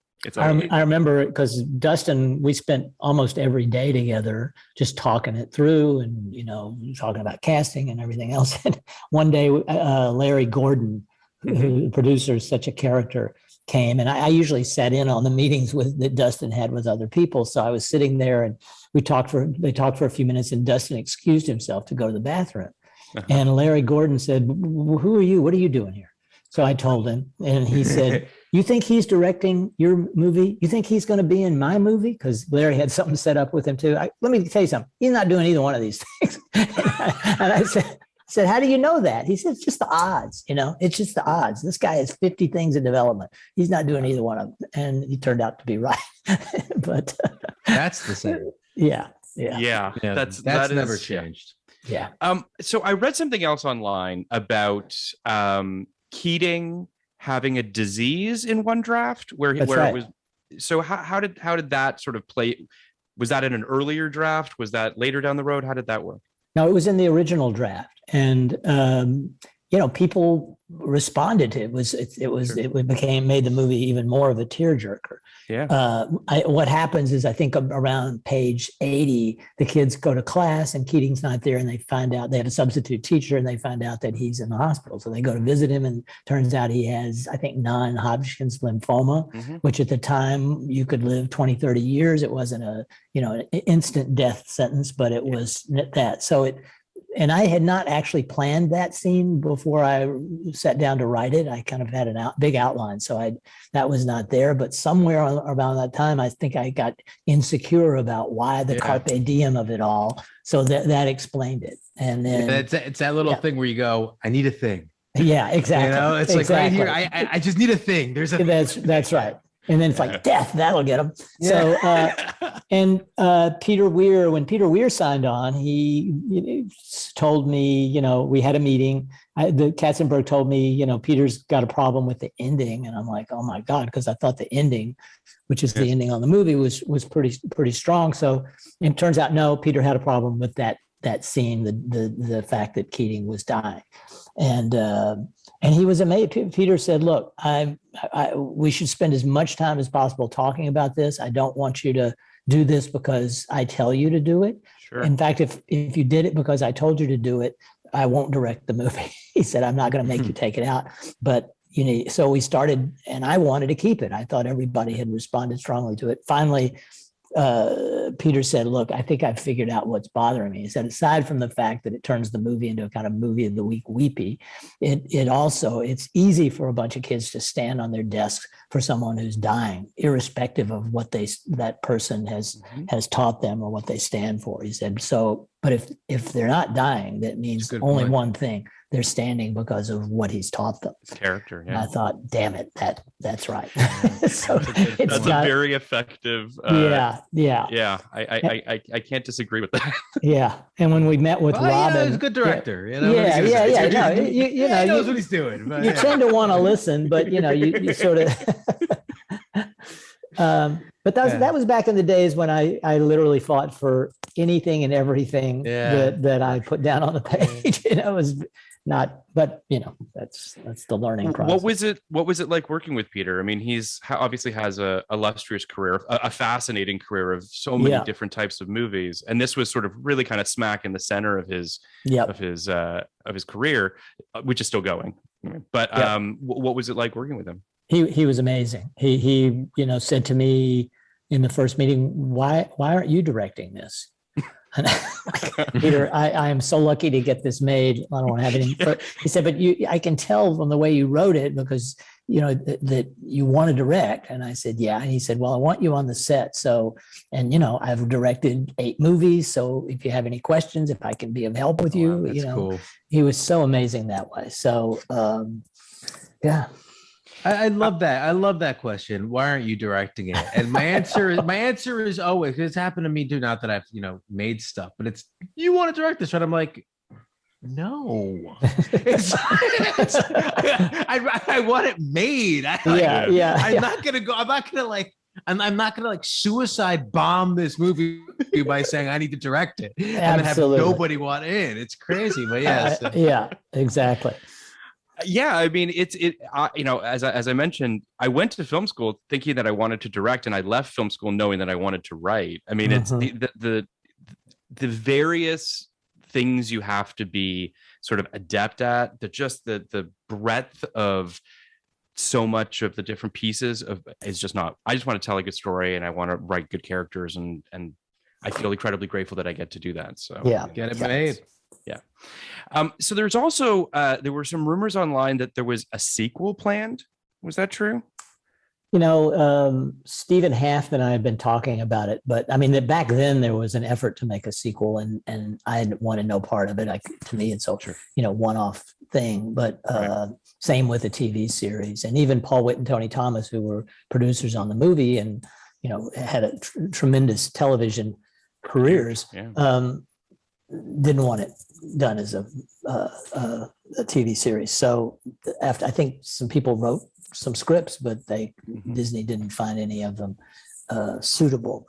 But in the last 6 months, I've actually had an idea for, I wouldn't call it a sequel, but the next step with this. So very cool. Been working on that a little bit. I hope we get to see that someday. Yeah, me too. Can I ask any questions about it? You can say no. Yeah. No, you can ask, but I won't answer them. The only thing I'm interested in, among a million things, the first question that comes to mind is it present day? No. Okay. No. Interesting. Okay. I mean, clearly you'd want to use some of the kids now that they've grown up. Yeah. Right. And, their current age, which is what you'd have to use them as, would put the movie back in the late 80s, early 90s. Right. Mm-hmm. And it's cool because they're a bunch who could star in a TV show. Yeah. That's the other thing too.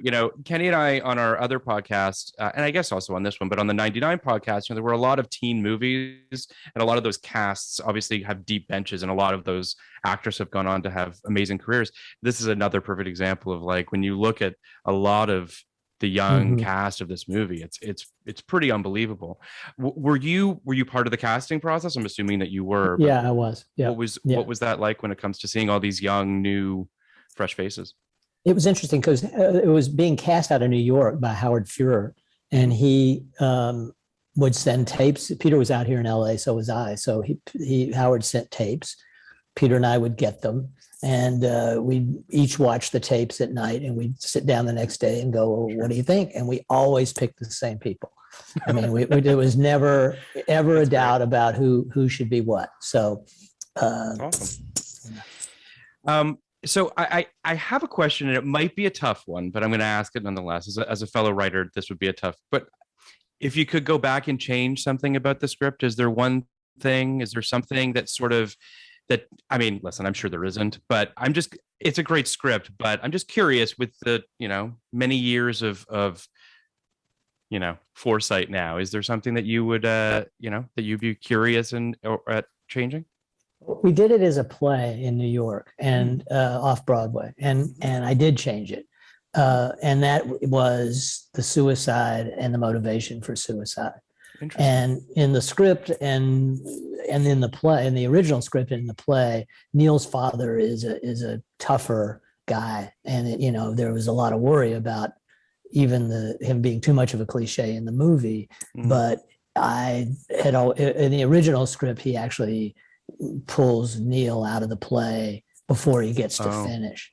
And so you get that feeling that Neil is really almost a captive here. He takes the kid home, and yes, he could run away, but you get the feeling he'd never get away from that father. Because I always felt like if Neil had the option to run away, which clearly he did, he should have, and that would make so I've kept trying to find ways to make the suicide more sort of inevitable and him having no other option.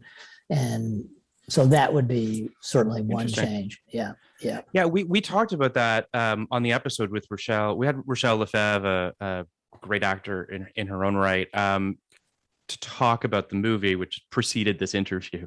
But we kind of discussed this notion of the suicide. That's obviously a significant part of the film. But she really beautifully said that for her, the scene between the three of them after the play in the father's office, when essentially Neil comes face to face with what he feels is his destiny and what this tragic end that he feels he needs to. And she really kind of beautifully unpacked it in the sense of this idea that this was a prison sentence, that he was finally given the gift of knowing how he was supposed to spend the rest of his life, what he was put on this earth to do. And if he couldn't do that, life wasn't worth living. Now, again, she's an actor. So right. That might speak to obviously what fuels her. But I think that there's a bunch of things that play into the suicide that makes it, at least it works. I mean, certainly works for me and makes it incredibly powerful in the film. Yeah. I mean, it worked for me. I thought it worked, but at one point, Peter Weir said to me that he had once had a meeting with Ingmar Bergman, and Bergman said to him, Peter, and this was before Peter got involved in the movie, there's only one thing you must never do. The audience will hate you for it. And that would be to kill off one of your main characters. And, and I said, oh my God, well, what are we going to do? And he goes, we hope Bergman's wrong. Also, it's not like Bergman made light movies or anything like that. Yeah. Yeah. He wasn't making comedies. It's not like, I know. That seems a little bit like a Bugs Bunny "Don't press this button" situation. It does. It does feel like daring you to do it. I know. Basically, Bergman saying, I'm going to be the only one that kills off characters. That's right. The rest of you don't do it before I do. Exactly. Yeah. Exactly. But it rang true to me when I wrote it. I mean, I remember being that age and even being told, you can't go out on a date in 2 weeks, and that felt like a lifetime, away. Sure, I would not be able to handle waiting that long. So, for Neil, knowing that he's got a few years before he can defy his father and go out on his own is unmanageable at the time. So for sure. Yeah. And I would also say that was part of the point Rachelle made. It's Neil's line where he says in regards to med school, that's 10 years. 10 years. Yeah. That felt like he was being read his sentence, right? Yeah. And it did feel, she turned me around on it. I was a little more uncomfortable with the motivation for the suicide initially, but I don't think I engaged with it quite the way she did, and she really kind of. You should listen to the episode. She's very convincing. She's the best. Yeah, good. Well, I'll listen, and then I'll use her arguments next time the question. Perfect. There you go. Yeah. It should also be said too that Kurtwood Smith, who plays the father, the actor who plays the father in the film, is so good. I mean, he makes that. I mean, not to say that your words don't do that, but I mean, it feels like a three-dimensional character that feels so lived in. And I think that, perhaps in a lesser actor, it might have felt more almost mustache twirly. It would have felt more villainous, where he really kind of he makes it really beautiful and surprisingly effective. Yeah. I mean, I just think about the moment after Neil finishes the performance and he sees his father across the orchestra of the and that, it's just like he knows right then and there, like, well, this isn't going to go well. Right, I mean, just what Kurtwood brings. And the funny thing, perhaps, is most people associate him with that 70s show, right? I mean, where he plays this, he plays I don't know, what would you say? Is he a taskmaster on that show, Kenny? I mean, yeah, well, he's kind of a dick, but lovable dick. But the other thing, we didn't talk about this on the episode, but the other thing that people associate Kurtwood Smith with is RoboCop. RoboCop, yeah. Right, of course. So, sure. Both, like, RoboCop is a very big performance, very kind of arch, and that 70s show is a sitcom. Right. And I don't mean that to throw shade, but it's a different kind of acting. He obviously is incredibly layered, incredibly versatile. He's a wonderful actor. We've seen him in a lot. He's done so many films, but so I have one last question for you, Tom, which is, as we mentioned at the top of this interview, you also did Honey, I Shrunk the Kids in 1989. I'm assuming that was written after Dead Poets Society? Yes. Or before? Yes. Okay. Yes. It was, I rewrote it. Okay. And so it was written, somewhere before. And these are two such drastically different films. So I guess my question really is more about, how is the writing process similar between those two films? Mm-hmm. Did you find that there was any sort of crossover in terms of the actual process, or was it kind of? Well, the crossover for me, it was a rewrite. It was essentially a drama when it was given to me. And I was told, you have a week to turn it into a comedy, so that Rick Moranis will actually agree to do it, because he was balking. So, and I guess for me, it's a matter of sort of repeopling the cast with people I know who I felt would be appropriate for that story, and bring the kind of personality and imagination that those people, when I think about them, would bring to those roles. So, and that's similar to what I did with Dead Poets Society. It was, I cast it out of my life. Not people who knew each other, or were even, someone knew when they were 7, others when they were 27, but they were the right type. So that part of it was certainly similar. So they also both have large kid casts, like teen casts. Go ahead, Kenny. Which is why I think they picked me to do Honey, Right. Were those two of the top 10 grossing films of the year? Tom, they were. Probably know. They were both in the top 10. I don't know. Not a lot of people can say that. And for one of our favorite years of film, we have crowned Brendan Fraser and Kristen Dunst the King and Queen of 1999, which is our flashing podcast. But I think this might be a coronation for you. I'm just gonna say, King of 89. Close, Phil. I mean, certainly in terms of writing, I can't think of someone who. Yeah. I mean, what we talked about this with Rachelle, but I mean it's a staggering amount of money that Dead Poets Society made. I mean, when you think about the budget being, I think it was around 16 million, and it grosses around 300 million in 1989. I mean, what is that like for a movie like that? Go ahead, tell us the cool things you bought. Like, what is it? Like, I mean, that's the thing. Like, what's it like to have to have just done it? Just have it like have it like it's not a grand slam. It's somehow you hit a grand slam and then there's 8 runs on the board. I don't know what happened. Yeah, it's weird. It's an out of body experience, you know. Sure. I mean, I'd been struggling along as a writer for years, and you know, could barely get enough work to keep going. And then all of a sudden, you know, things just started to click, and you know, and I basically thought that Disney was dumping both movies. I heard about 6 weeks before the release, they were going to release Dead Poets opposite Batman. And I thought, oh my God, that, you know, they're killing this movie. And I went up to see, I stormed into Jeff Katzenberg's office. His secretary said, he's not here. And I said, where is he? She said, he's over there in a board meeting. And I said, well, how long? And she said, well, if you're so upset, just go on in. So I just walked into the board meeting, and Jeffrey looks up and goes, what are you doing here? And I said, you're dumping Dead Poets Society, and you're screwing up Honey, I Shrunk the Kids. And he said, well, sit down. This is a good thing to talk about in front of the board, you know? Can I just say, talk about a different time.